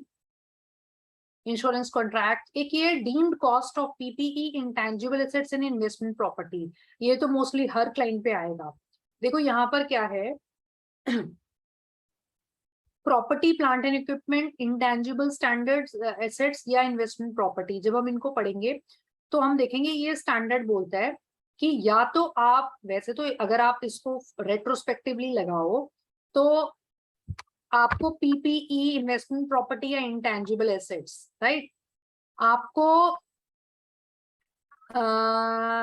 जो हमारे रिस्पेक्टिव इंडेस है, इंडेस 16, 38, 40, उसके अकॉर्डिंग कैलकुलेट करना चाहिए, राइट। बट जब ये हमारे स्टैंडर्ड्स कन्वर्ज हो रहे थे तो थोड़ा सा एक प्रैक्टिकल चैलेंज दिखा गया, इंडस्ट्री ने काफी ये प्रॉब्लम शेयर करी कि हमारे यहाँ इंडिया में कुछ पीएसयूज तो ऐसी हैं जिनके रिकॉर्ड्स जो है मतलब 70, 50, 60, 70 साल पुराने हैं।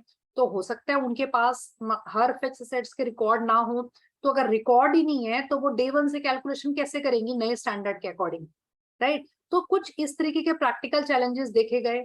या फिर जैसे हमारे जो इंडेस 16 है उसमें कई बार हमें कुछ इस तरीके का ऑप्शन दिया गया है कि जब आप, चलो पहले इतना बता, हमारे पास रिकॉर्ड्स नहीं है तो इंडस्ट्री ने प्रैक्टिकल प्रॉब्लम शेयर करी कन्वर्जन टीम के साथ कि हम इस सिनेरियो में इंडेस जो है नहीं लगा पाएंगे। तो वहां पर एक वॉलंटरी एग्जम्पशन दिया गया कि अच्छा चलो,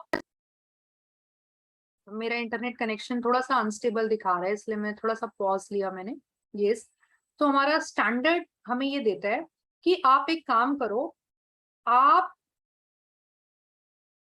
जिस दिन आपका ट्रांजिशन डेट है उस दिन आपकी बुक्स में जो भी वैल्यू आ रही है, कैरिंग वैल्यू, मतलब अगर 100 रुपए की आपकी एसेट थी उस पे एक्यूमुलेटेड डेप्रिसिएशन 75 लगा हुआ है, तो 25 मेरी एसेट्स बुक में आ रही है, नेट वैल्यू, उसको हम बोलते हैं कैरिंग वैल्यू। तो ये वॉलेंट्री एग्जाम्पशन हमारे पास है कि आप एक काम करो, अगर आई गैप के अकॉर्डिंग आपकी पीपीई, इंटेंजिबल एसेट्स या इन्वेस्टमेंट प्रॉपर्टी अगर आपकी 25 की वैल्यू पे आ रही थी तो आप एक काम करो, आप इस 25 को ही डीम्ड कॉस्ट मान लो। कॉस्ट होता है एक्चुअल कॉस्ट, डीम्ड क्या होता है, डीम्ड का मतलब क्या होता है, मान लिया जाएगा, मान लो। तो कहते हैं कि हम, वैसे तो उसकी एक्चुअल कॉस्ट 100 है लेकिन जिस दिन ट्रांजिशन हुआ है आप उसकी कॉस्ट 25 मान के जो नया स्टैंडर्ड जैसे बोल रहे हैं आप वैसे वर्किंग स्टार्ट कर दो। तो आपको पीछे से कैलकुलेशन करने की जरूरत नहीं है, आपको बैक से कैलकुलेशन रेट्रोस्पेक्टिव करने की जरूरत नहीं है। तो हमें एक ये एग्जाम्पशन मिली हुई है। तो एक ये एग्जाम्पशन है जो मोस्टली सारी कंपनीज ही जब हम कन्वर्जन पे जाते हैं तो उठाती हैं। अच्छा, अब ये पॉइंट आया तो मैं एक थोड़ा सा और बता देती हूँ कि जब हम कन्वर्जन करते हैं ना तो हमारे पास इसमें है कि आप कैसे कैसे कर सकते हो पीपीई का। तो उसमें ऑप्शन है, या तो आप जो आपकी कैरिंग वैल्यू है उसी को डीम्ड कॉस्ट मान लो, या फिर जिस दिन ट्रांजिशन हुआ है उस दिन की आप फेयर वैल्यू निकाल लो, फेयर वैल्यू करवा लो और उसको हम डीम्ड कॉस्ट मान लेंगे।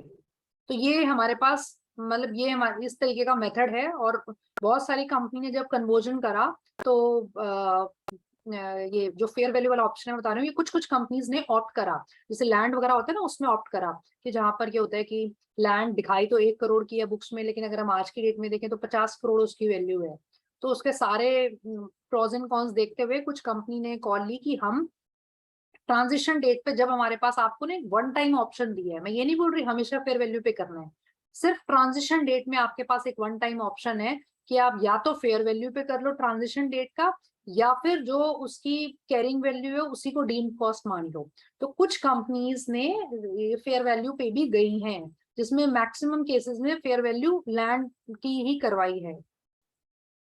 अच्छा, फिर ये सारे वॉलेंट्री एग्जाम्पशन है इसलिए आप 101 डिटेल में पढ़ सकते हो, मतलब सारा डिटेल में बता रखा है कि किस में क्या एग्जाम्पशन आपको मिली है। तो मेरा यहाँ पे दिखाने का ऑब्जेक्टिव ये है कि जब आप कैलकुलेशन करोगे, कैलकुलेशन करने से पहले आपको ये देखना है कि क्या मेरी कंपनी में कोई ऐसा लाइन आइटम तो नहीं है जिसके ऊपर कोई मैंडेटरी एग्जाम्पशन हो, कोई मैंडेटरी एक्सेप्शन हो या कोई वॉलेंट्री एग्जाम्पशन हो जो मेरे पास है, तो मुझे वो देखनी चाहिए। तो आप स्टेप नंबर 3 में ये देखोगे।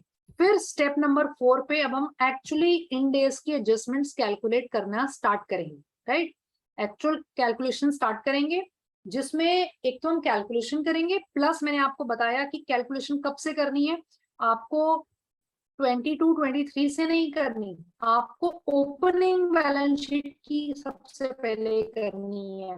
फर्स्ट स्टेप ये आपका, आपको लास्ट ईयर का रीस्टेट भी मत करने बैठ जाना, क्योंकि वो भी गड़बड़ है, वहां से नहीं स्टार्ट करना, आपका स्टार्टिंग पॉइंट वो है ही नहीं।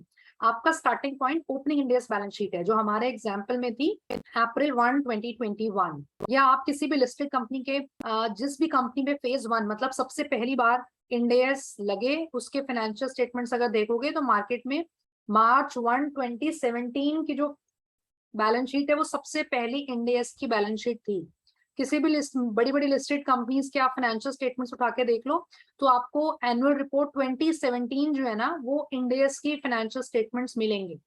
तो उनकी मार्च 17 पहला ईयर था, उसका कंपैरेटिव था मार्च 16। तो मतलब अप्रैल 1, 2015 जब मार्च 16 स्टार्ट होता है, उसकी बैलेंस शीट उन्होंने मतलब अगर लिस्टेड कंपनी ने अपना काम स्टार्ट करा, या जो तीसरी बैलेंस शीट दी, आप उनके फाइनेंशियल्स चेक करोगे तो हर केस में आपको अप्रैल 1, 2015 की मिलेगी। ठीक है, तो हर लिस्टेड पहली बार लगा था। इंडेस इंडिया में फेजेस में आए, राइट। पहले कॉर्पोरेट पे लगे, जिसकी सारी लिस्ट जिसकी भी नेटवर्थ 500 करोड़ से ऊपर थी, सबसे पहले उस पे लगे, या listed in the process of listing, इस तरीके से। फिर आपने देखा स्टेज 2 में आए इस तरीके से। तो मैं पहली बैलेंस शीट की बात कर रही हूँ। आप किसी भी फॉर्च्यून 500 कंपनी जैसे किसी भी बड़ी लिस्टेड कंपनी का उठाओगे तो सबसे पहली इंडियस बैलेंस शीट आपको एनुअल रिपोर्ट 17 में मिलेगी। तो स्टेप नंबर 4 में हमने कैलकुलेशंस करनी है। अब ये कैलकुलेशंस क्या करनी है, देखो ये कैलकुलेशंस तो मैं आपको यहाँ पे नहीं, डिटेल हो जाएगा, इसी में हमें महीनों लग जाते हैं करने में। बट यस, जैसे मैंने आपको बोला, अभी हमने स्टेप नंबर 3 में आइडेंटिफाई करा था ना कि कहाँ कहाँ डिफरेंसेस है। अब हम वो जो डिफरेंसेस निकले उनको कैलकुलेट करेंगे, राइट। कि अच्छा ये स्टैंडर्ड ये बोलते हैं, तो चलो इसको इस तरीके से निकालते हैं। और जितने भी डिफरेंस आएंगे वो सारे डिफरेंस हमने रिटेन्ड अर्निंग में डालने हैं। कब, कौन सी रिटेन्ड अर्निंग, जो ओपनिंग बैलेंस का है। जैसे मेरे एग्जांपल में अप्रैल 1, 2021, आप सारा, जैसे कुछ सपोज 10 एडजस्टमेंट है, किसी में प्लस में बैलेंस आ रहा है, किसी में माइनस में आ रहा है, तो आप सारा रिटेन्ड अर्निंग में पार्क करोगे जो भी आपका आ रहा है। अब ये मैंने कुछ एग्जाम्पल्स दे रखे हैं कि जब आप इंडियस का असाइनमेंट करते हो तो कहाँ कहाँ डिफरेंसेस आते हैं। कुछ कॉमन से एग्जाम्पल हैं, देखो कहाँ कहाँ आते हैं। जैसे कोई भी आपकी डेट इन्वेस्टमेंट्स कर रखी है, आपने डेट में इन्वेस्टमेंट्स कर रखी है, तो अभी तक आप सब कुछ कॉस्ट में दिखाते थे, अब आपको फेयर वैल्यू पे दिखाना है, तो वो है। प्लस आई अंडरस्टैंड आपका फाइनेंशियल इंस्ट्रूमेंट का शायद कल सेशन हो चुका है, तो आपको ये सब पता होगा, एफईटीपीएल क्या होता है, एफईटी ओसीआई क्या होता है। तो ये सारी आपकी एडजस्टमेंट्स हैं। अभी तक आप कॉस्ट में रिकॉर्ड करते थे डेट या इक्विटी, अब वो कहते हैं आप उसको फेयर वैल्यू करो, या तो थ्रू पीएनएल या थ्रू ओसीआई। लोन्स जो हैं, अभी आप किसी को लोन देते थे तो आप 100 रुपए का लोन देते थे, तो अपनी बुक में 100 रुपए का ही दिखाते थे एसेट साइड में। अब ये कहते हैं नहीं, आपको 100 रुपए का लोन 100 में नहीं दिखाना, आप इनिशियली उसकी फेयर वैल्यू निकालो। और सबसे सपोज आपने स्टाफ लोन दिया है, आपने staff loan interest free loan दिया, राइट, कोई इंटरेस्ट नहीं चार्ज करोगे आप, 100 रुपए आपने दिए, कोई इंटरेस्ट नहीं मिलेगा और 100 रुपए आपको वापस मिल जाएंगे। तो हमारे फाइनेंशियल इंस्ट्रूमेंट्स कहते हैं कि नहीं, ये ऐसे थोड़ी रिकॉर्ड होगा, इसकी तो फेयर वैल्यू निकालो डे 1 पे। तो आप फेयर वैल्यू निकालोगे, फिर सब्सिक्वेंटली मतलब जब आगे बैलेंस शीट्स बनाओगे तो एमोटाइज कॉस्ट पे बनाना है। तो ये सारे डिफरेंसेस हैं जो हम निकालेंगे। और डिफाइंड बेनिफिट प्लान्स जैसे ग्रेचुटी वगैरह, उसमें भी जो एक्चुअल गेन लॉस आता है वहां पे भी थोड़ा सा डिफरेंस है। कैश फ्लो है जो होती है वहां पे भी थोड़ा डिफरेंस है। डेफर टैक्स, जब आपके इतने सारे लाइन आइटम चेंज हुए तो डेफर टैक्स में भी चेंज आएगा। देन अगर आप कोई बिजनेस कॉम्बिनेशन आपने करा है, जो हमारे आई गैप था, आई गैप में मैंने आपको बताया परचेज मेथड और बुक वैल्यू मेथड, दो मेथड होते थे। अब जो हमारा बिजनेस कॉम्बिनेशन का स्टैंडर्ड है उसमें सब कुछ फेयर वैल्यू है, उसमें कोई बुक वैल्यू कॉन्सेप्ट ही नहीं है। तो फिर हर चीज को आपने फेयर वैल्यू पे करना है, तो वहां पे चेंज आएगा आपका। अच्छा, पीपी का स्टैंडर्ड लगाओगे तो ये क्लियरली लिखा नहीं है, लेकिन जब आप वो स्टैंडर्ड प्रैक्टिकली अप्लाई करोगे तो आप देखोगे जहां डेप्रिसिएशन की बात होती है ना कि कैसे डेप्रिसिएशन करना है, वहां पे उन्होंने कुछ ऐसा लिख रखा है जिसको डब्ल्यूडीवी मेथड 99% केस में क्राइटेरिया मीट नहीं करता। तो आप जितनी भी कंपनीज देखोगे ना, जितनी भी आईएफआरएस फाइनेंशियल स्टेटमेंट देखोगे, किसी में भी डब्ल्यूडीवी नहीं मिलेगा आपको, या किसी भी इंडेस के फाइनेंशियल स्टेटमेंट सब आप देख लो, अगर पहले वो डब्ल्यूडीवी में थे भी, अगर हर कोई SLM में मूव कर चुका है, क्योंकि उसमें जो भी डेप्रिसिएशन की अकाउंटिंग लिखी है उसको WDV बहुत हद तक मीट नहीं करता। तो एक ये एडजस्टमेंट हो गई WDV टू SLM। फिर हमारे अभी तक आप प्रोविजनिंग करते थे, जैसे हम ट्रेड रिसीवेबल का बैलेंस दिखाते थे तो हम प्रोविजन फॉर डाउटफुल डेट्स दिखाते थे, लोन्स एंड एडवांसेस में प्रोविजन फॉर डाउटफुल डेट्स दिखाते थे, ये सब करते थे। अब एक नया कॉन्सेप्ट है, ECL मॉडल आया है, तो हर चीज का इम्पेयरमेंट उसके अकॉर्डिंग होगा, मतलब जितने भी फाइनेंशियल एसेट्स हैं आपके वो उसके अकॉर्डिंग होंगे। तो ये कुछ ऐसे आइटम्स मैं आपको बता रही हूँ जहां पे डिफरेंसेस हैं, जो आप डिफरेंसेस कैलकुलेट करोगे, राइट। ये हमारे सारे हैं। स्टेप नंबर 4, अभी मैं एक बार इसको कर लेती हूँ, फिर मैं वापस आपको कुछ एक दिया, चलो मैं आपको एक एग्जांपल दिखाती हूँ थोड़ा सा।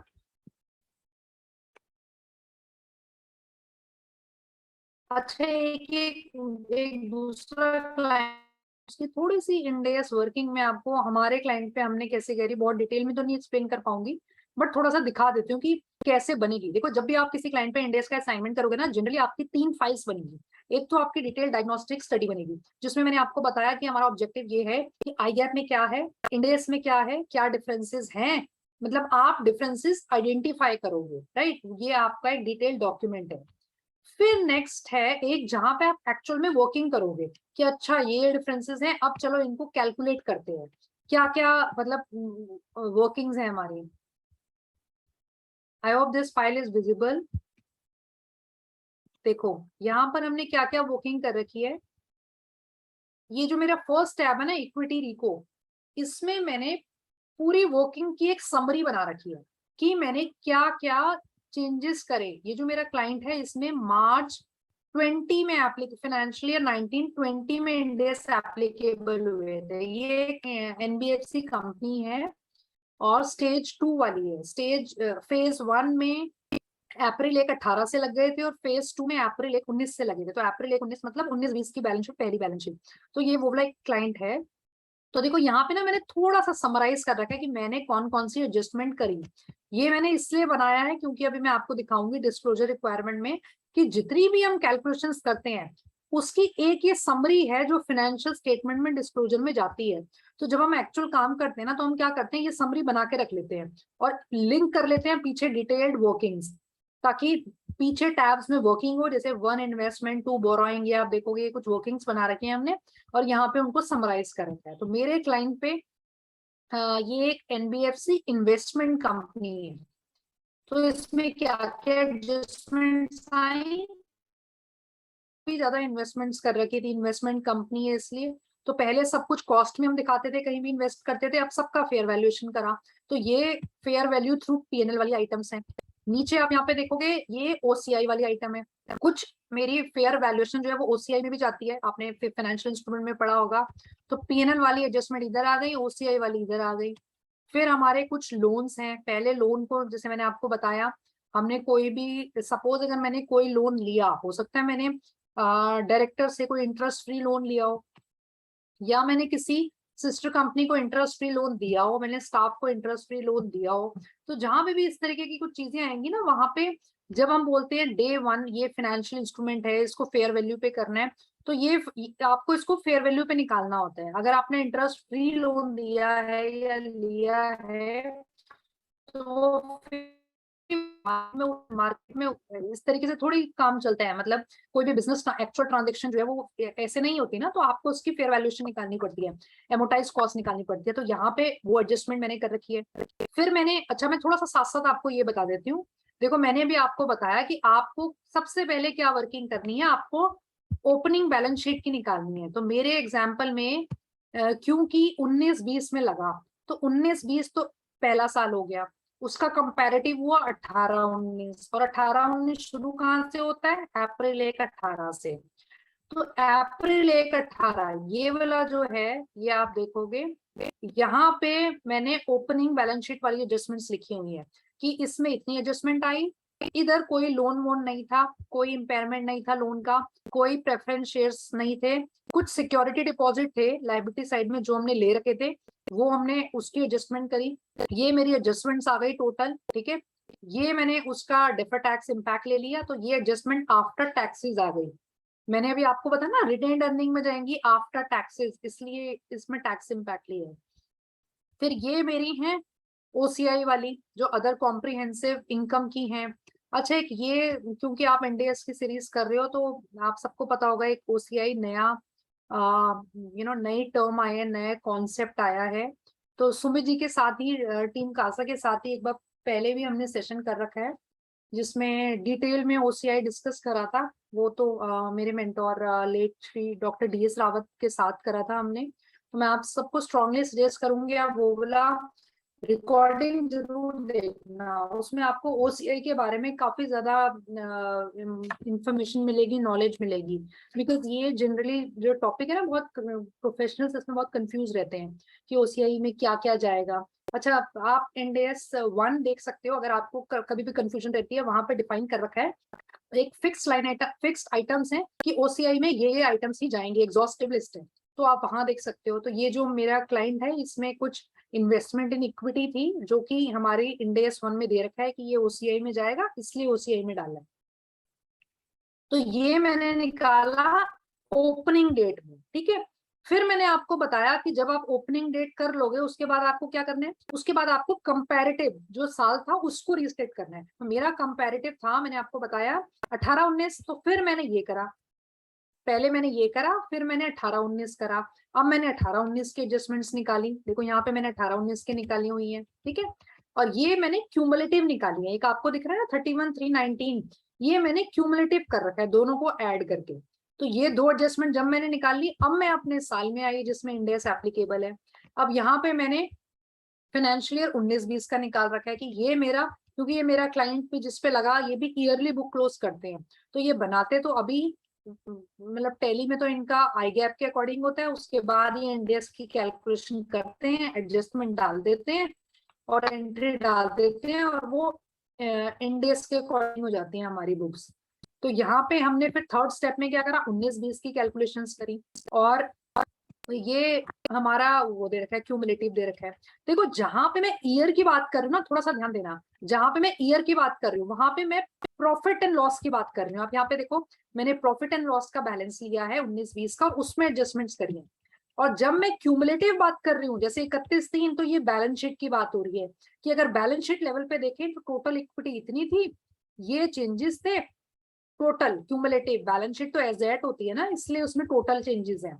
ऐसे ही यहाँ पर, तो ये जब मैंने यहाँ पे फाइनेंशियल ईयर लिखा है, इसका मतलब ये मैं पीएनएल में देख रही हूँ कि क्या क्या चेंजेस आए। अच्छा, कंपैरेटिव क्यों कर रहे हैं, आप सबको पता है जब भी हम फाइनेंशियल स्टेटमेंट बनाते हैं, ये तो एजीएम में हमारी जनरल मीटिंग में अप्रूव होते हैं ना, तो उनमें हम चेंजेस नहीं कर सकते, इसलिए हम इसको रिस्टेट कर रहे हैं क्योंकि ये अप्रूव्ड है। लेकिन हम इसमें अप्रूव में तो ऑलरेडी आई गैप नंबर इतना एजीएम में पास हो रखा है, ठीक है, कि हमारे जो प्रॉफिट है वो इतना है। इसलिए अब आप आगे डिस्क्लोजर में डिस्कस करेंगे, कुछ डिस्क्लोजर रिक्वायरमेंट है कि आप अगर अप्रूव्ड नंबर को छेड़ रहे हो तो आपको कुछ रिकंसिलेशन देनी है। तो ये वो रिकंसिलेशन है जो ऑलरेडी हमने बना रखी है, जो स्टैंडर्ड बोलता है। वो कहता है एक तो आप ओपनिंग इक्विटी की रिकंसिलेशन दो। ओपनिंग इक्विटी मतलब ये हमारी 1/4/18 को इक्विटी ऑलरेडी जो फाइनेंशियल स्टेटमेंट अप्रूव हो रखे थे उनके अकॉर्डिंग आई गैप की इतनी थी। लेकिन अब जब आप नए फाइनेंशियल बना रहे हो, देखो 413 थी, अब आप, ये मैं उसमें क्रॉर्स में बोल रही हूँ, ठीक है, 413 क्रॉर्स थी, लेकिन जब आप फाइनेंशियल स्टेटमेंट्स बना रहे हो तो आपकी 448 क्रॉर्स है। तो जब हमने कोई अप्रूव नंबर को चेंज कर दिया तो कहीं तो हम बताएंगे ना, तो इसलिए हमारा नया स्टैंडर्ड बोलता है जब आप पहली बार बना रहे हो तो आप हमें एक रिकंसिलेशन दो। किस किस की रिकंसिलेशन देनी है, एक तो ओपनिंग इक्विटी की, तो ये मैंने 1/4/18 मेरी ट्रांजिशन डेट थी, मैंने इसमें ये दे दिया। फिर वो बोलता है क्योंकि आपने कंपैरेटिव पीरियड के प्रॉफिट भी चेंज कर दिया, आप और हम ऑलरेडी ये जनरल मीटिंग में प्रेजेंट कर चुके थे, राइट, शेयरहोल्डर्स ने अप्रूव करा था, डायरेक्टर्स ने अप्रूव करा था, तो आप इसकी भी रिकंसिलेशन दिखाओ। तो हमने दिखाया, अच्छा पिछले साल का प्रॉफिट इतना था 193 करोड़, और अब जो हमने इंडियस फाइनेंशियल स्टेटमेंट बनाए हैं उसमें 173 करोड़ है। तो क्यों है ये डिफरेंस, तो हमने एक रिको बना के दे दी।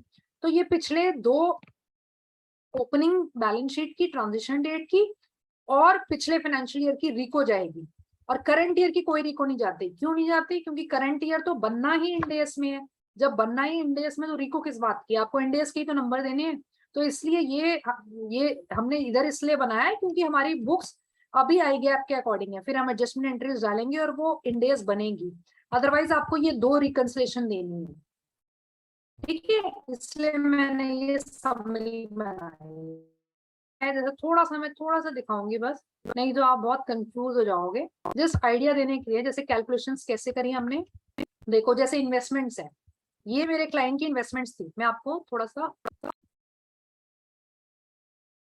देखो, ये मेरे क्लाइंट की इन्वेस्टमेंट्स थी, इन्वेस्टमेंट एसोसिएट्स में, बॉन्ड्स में, डेट म्यूचुअल फंड में, इक्विटी कोटेड में म्यूचुअल फंड, नॉन के लिए इतने सारे PMA, subsidiary, venture capital fund, इन सब में मेरे क्लाइंट की इन्वेस्टमेंट थी। तो हमने सारा पूरा इन्वेस्टमेंट चार्ट यहाँ पे रखा। फिर हमने एक सब कैटेगरी बनाई, हमने देखा इंडेक्स के अकॉर्डिंग इसको कैसे क्लासिफाई करना है।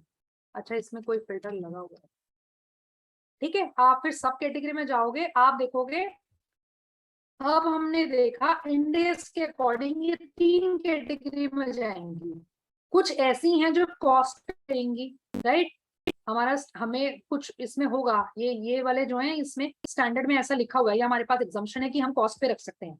फिर कुछ ऐसी हैं जो एफईटी ओसीएल में जाएंगी, कुछ ऐसी हैं जो एफईटी पीएल में जाएंगी। तो पहले हमने इनका क्लासिफिकेशन करा कि इंडेक्स के अकॉर्डिंग कैसे जाएगा, और फिर हमने अकॉर्डिंगली आगे कैलकुलेशंस कर रखी है।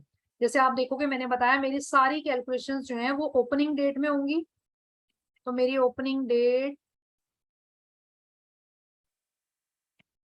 यहां से मैंने करना स्टार्ट करा है। देखो, मैंने लिखा है आई गैप की कैरिंग वैल्यू इतनी है, क्लोजिंग क्वांटिटी इतनी है। मेरी क्लोज अप्रैल 18 की फेयर वैल्यू क्या आती है, मतलब हमने फेयर वैल्यू निकाली। अब ये तो आपको देखना होगा ना फेयर वैल्यू कहाँ से निकलेगी। अगर मेरी कोटेड इन्वेस्टमेंट्स हैं तो आपके पास ऑब्वियसली लिस्टेड है, वो आपको देख सकते हो इंटरनेट से, बैक डेट का सब कुछ अवेलेबल होता है। अगर अनलिस्टेड है तो आप उनकी वैल्यूएशन करवाओगे, जहां पे भी फेयर वैल्यूएशन आएगी, तो ये सब आपको देखना है। तो क्लोजिंग फेयर वैल्यू निकाली, फिर मैंने देखा कि एडजस्टमेंट में कितना जाएगा। जैसे एडजस्टमेंट में सिंपल कि ए ई my closing quantity into my fair value, right, इन दोनों को मल्टीप्लाई करेंगे और जितना आई गैप में ऑलरेडी था वो माइनस कर देंगे, ये मेरा एडजस्टमेंट में जाना चाहिए। अप्रैल 18 में ऐसे ही फिर मैंने एडजस्टमेंट निकाली 18 19, मेरा सेकंड होगा 18 19 में। अब मतलब ये आप देखोगे थोड़ा बहुत डिटेल्ड है, मैं यहाँ पे नहीं दिखा पाऊंगी, और आई एम वेरी सॉरी। आप ये मत एक्सपेक्ट, मैं ये फाइल भी नहीं शेयर कर पाऊंगी आपसे। मैं पहले डायग्नोस्टिक स्टडी वाली फाइल तो शेयर कर दूंगी, बट सॉरी ये वाली थोड़ी सी मैं इस क्लाइंट की शेयर नहीं कर पाऊंगी। बीइंग एनबीएफसी बहुत ज्यादा सेंसिटिव इंफॉर्मेशन होती है, तो मैं सिर्फ आपको दिखा रही हूँ ये बताने के लिए कि आप किस तरीके से बुकिंग कर सकते हो, बट यहाँ मैं आपको ये वाली शेयर नहीं कर पाऊंगी। तो यहाँ पर फिर आप देखोगे पूरी वर्किंग हमने 3 तरीके से बना रखी है। सबसे पहले आप देखोगे मैंने यहाँ पे अप्रैल 18 का कर रखा है सब कुछ। फिर आप देखोगे मैंने यहाँ पे 18 19 की वर्किंग करी है। फिर आप देखोगे मैंने यहाँ पे 19 20 की वर्किंग करी है। तो ऐसे मतलब जैसे इन्वेस्टमेंट एक लाइन आइटम उठा लिया, उसकी डिटेल सारी प्लॉटिंग करी और सब कुछ यहाँ पे निकाला। ऐसे ही फिर हमने बोरोइंग लिया, बोरोइंग में हमने देखा कि हमारी कितनी बोरोइंग्स हैं, और यहाँ पे देखो मैंने लिखा है इंडेक्स एडजस्टमेंट। अच्छा, थोड़ा सा ये भी ध्यान दो, डायग्नोस्टिक स्टडी में मैंने आपको बोला था हमने लाइन आइटम वाइज देखना है, मतलब आपने बोरोइंग देखी, लेकिन यहाँ आप देखो मैंने एक एक बोरोइंग लिखी है। इस बोरोइंग में इंडेक्स एडजस्टमेंट नहीं रिक्वायर्ड, इसमें नहीं रिक्वायर्ड, इसमें रिक्वायर्ड है। तो आप ये देखो, मतलब एक एक को एनालाइज करना है। थोड़ा सा बता देती हूँ क्यों नहीं रिक्वायर्ड। यहाँ पे हमने जो बोरोइंग ली है वो 12% पे ली है, ये मतलब it is equivalent to market rate, ये फेयर वैल्यू पे ऑलरेडी है। अगर कोई चीज मैंने 12% पे लिया है, ठीक है, जस्ट फॉर एन एग्जाम्पल मैंने 100 रुपए लिए हैं और मुझे 112 रुपए देने हैं, तो इसका मतलब वो ऑलरेडी फेयर वैल्यू है, मार्केट में ऐसा ही चलता है। बट यहाँ पे आप देखो, यहाँ पे मेरा कोई इंटरेस्ट रेट नहीं है, तो यहाँ पे फेयर वैल्यूएशन की जरूरत है। मतलब मार्केट में कोई चीज इंटरेस्ट फ्री थोड़ी मिलती है, ना पैसा देते हैं ना लेते हैं। तो यहाँ पे हमें इसको फेयर वैल्यूएशन पे करना है, इसलिए मैंने लिखा रिक्वायर्ड। यहाँ पे हमें इंडिया से एडजस्टमेंट करनी है। देखो यहाँ पे लिखा भी है no interest has been charge, hence amortisation at 8% required, इसलिए हमने यहाँ पर ये करा है। अच्छा, ऐसे ही ये मेरे क्लाइंट में इन्वेस्टमेंट में चेंज था, बोरोइंग में चेंज था। देखो लोन्स जितने भी थे हमारे क्लाइंट के, एक एक लोन को हमने डिटेल में उसका सिनॉप्सिस बनाया और देखा कि क्या इसमें एडजस्टमेंट की जरूरत है या नहीं है। आई डोंट नो मैंने इसमें लिखा है या नहीं लिखा, बट हम मतलब एक एक चीज एनालाइज करते हैं कि इसमें इंडेक्स की एडजस्टमेंट है या नहीं है।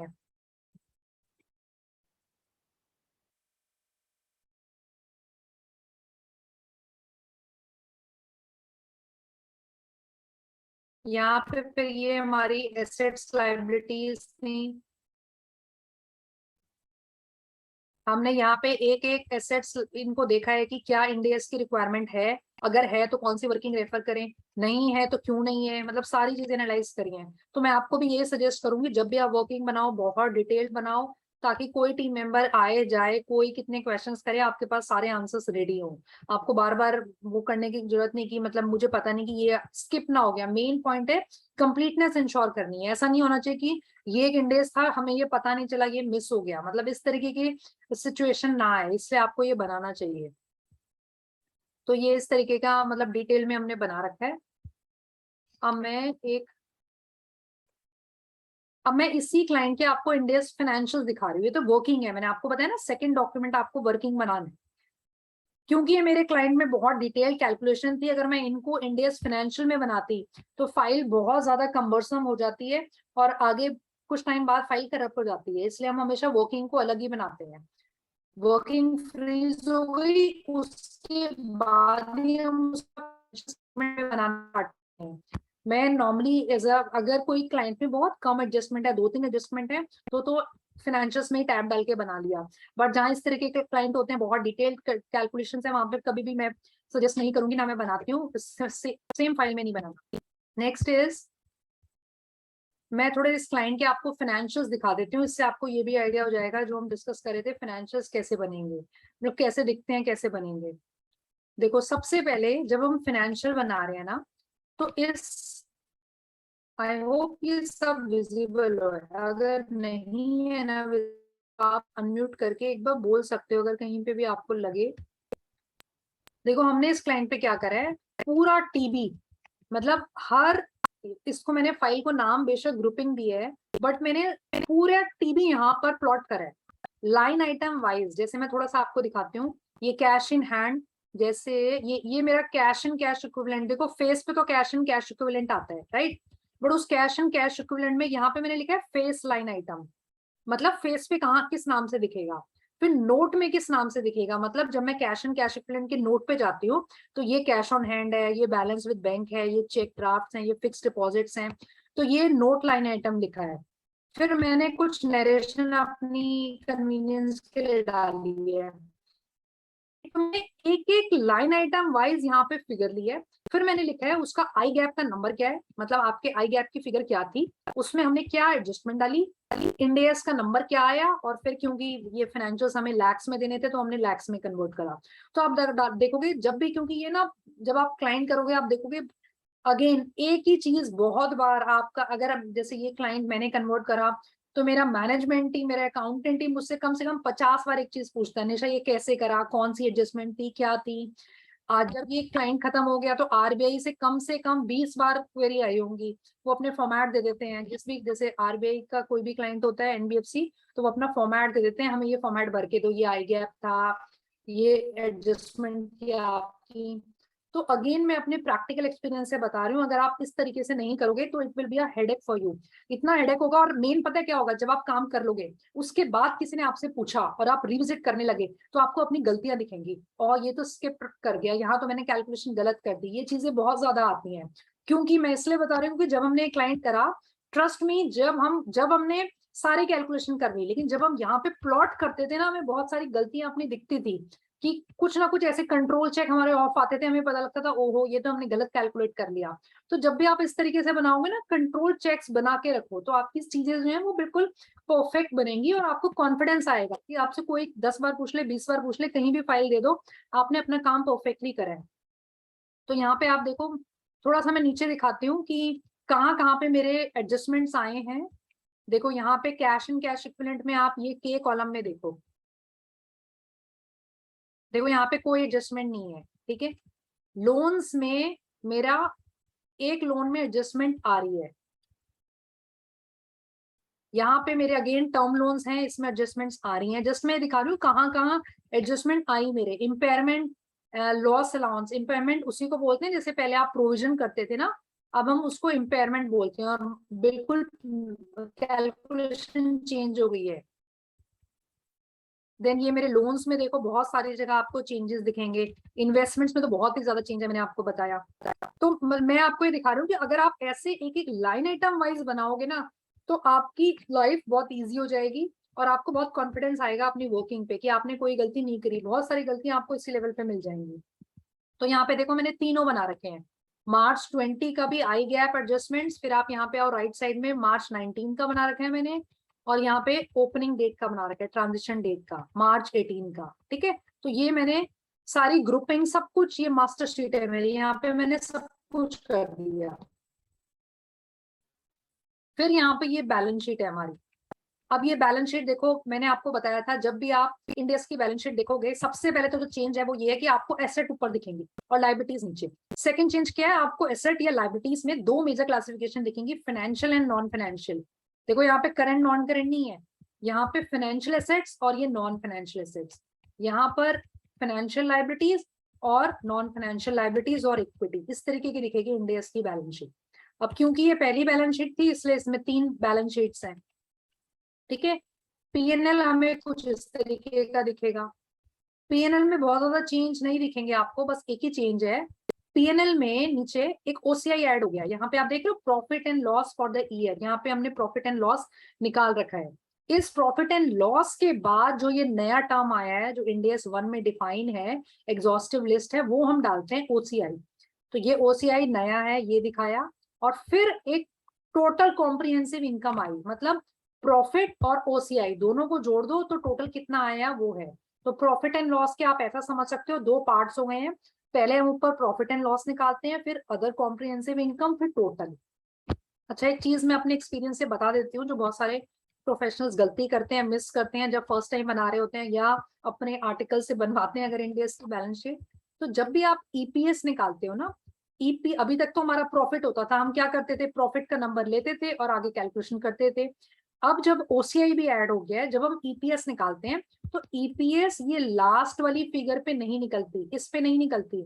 ईपीएस के लिए ये ऊपर वाला प्रॉफिट उठाया जाता है, क्योंकि जैसे हम ओसीआई जब देखेंगे, ओसीआई में ना उस नेचर की चीजें जाती हैं जो आप ऐसा समझ सकते हो जो कि एक्चुअल नहीं होती, या तो वो अनरियलाइज नेचर की होती है, या फिर वो फिगर्स ना मतलब आप ऐसा समझ सकते हो ये डिफाइन कहीं नहीं है। इसकी एग्जॉस्टिव लिस्ट है, एग्जॉस्टिव लिस्ट मतलब ये सपोज 8, मुझे नहीं पता अभी कितने हैं, ये 8 आइटम, ये 10 आइटम ही आएंगे, डिफाइन नहीं कर रखे ये क्यों आएंगे, बट मैं अपने एक्सपीरियंस से अपनी अंडरस्टैंडिंग से बता रही हूँ, इसमें थोड़ा सा उस तरीके की चीजें आती हैं जो जैसे अनरियलाइज नेचर की हो, या फिर कहीं कुछ आपकी श्योरिटी नहीं है, जैसे एक्चुअल गेन या लॉस है, राइट, वो एक तरीके का एस्टिमेट है, कुछ इस तरीके की चीजें होती है ना, वो आती हैं।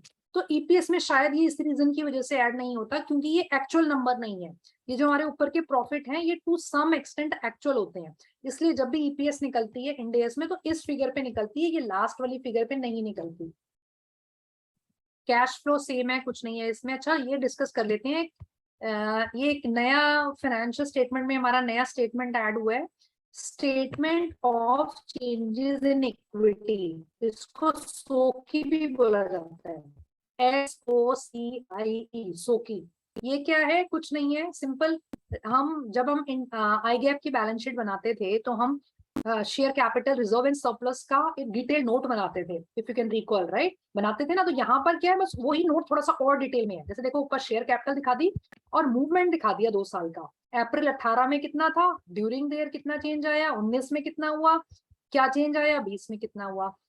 और जिसको हम रिजर्व एंड सरप्लस बोलते थे उसको अब अदर इक्विटी बोलते हैं, और उस अदर इक्विटी में ये सारी चीजें आ गई। देखो थोड़ा सा यहाँ पे ध्यान दो, ये जो पीछे ओसीआई ऐड हुए ना प्रॉफिट एंड लॉस में, ये ना अलग से दिखाया जाता है। देखो रिजर्व एंड सरप्लस यहाँ तक है, ये मैं हाईलाइट करती हूँ, रिजर्व एंड सरप्लस यहाँ तक है, इसके अंदर क्या क्या आ रहे हैं मेरे क्लाइंट्स में, statutory reserve, securities premium, capital redemption reserve, general reserve, retained earning, ये यहाँ तक है। और ओसीआई एक अलग से आइटम आया इसमें, ये अलग से दिखेगा, ठीक है। तो पीएनएल में जितनी भी चीजें ओसीआई में आएंगी ना, वो रिटेन्ड अर्निंग में नहीं आएंगी, वो यहाँ अलग से ओसीआई में आएंगी। और जितनी भी आपने एडजस्टमेंट करी थी, आपको ध्यान है ना, हमने बोला ट्रांजिशन डेट में जितनी भी एडजस्टमेंट है वो सब ओपनिंग इक्विटी में जाएंगी, वो सब कहाँ गई, वो इधर गई, वो इस नंबर में गया।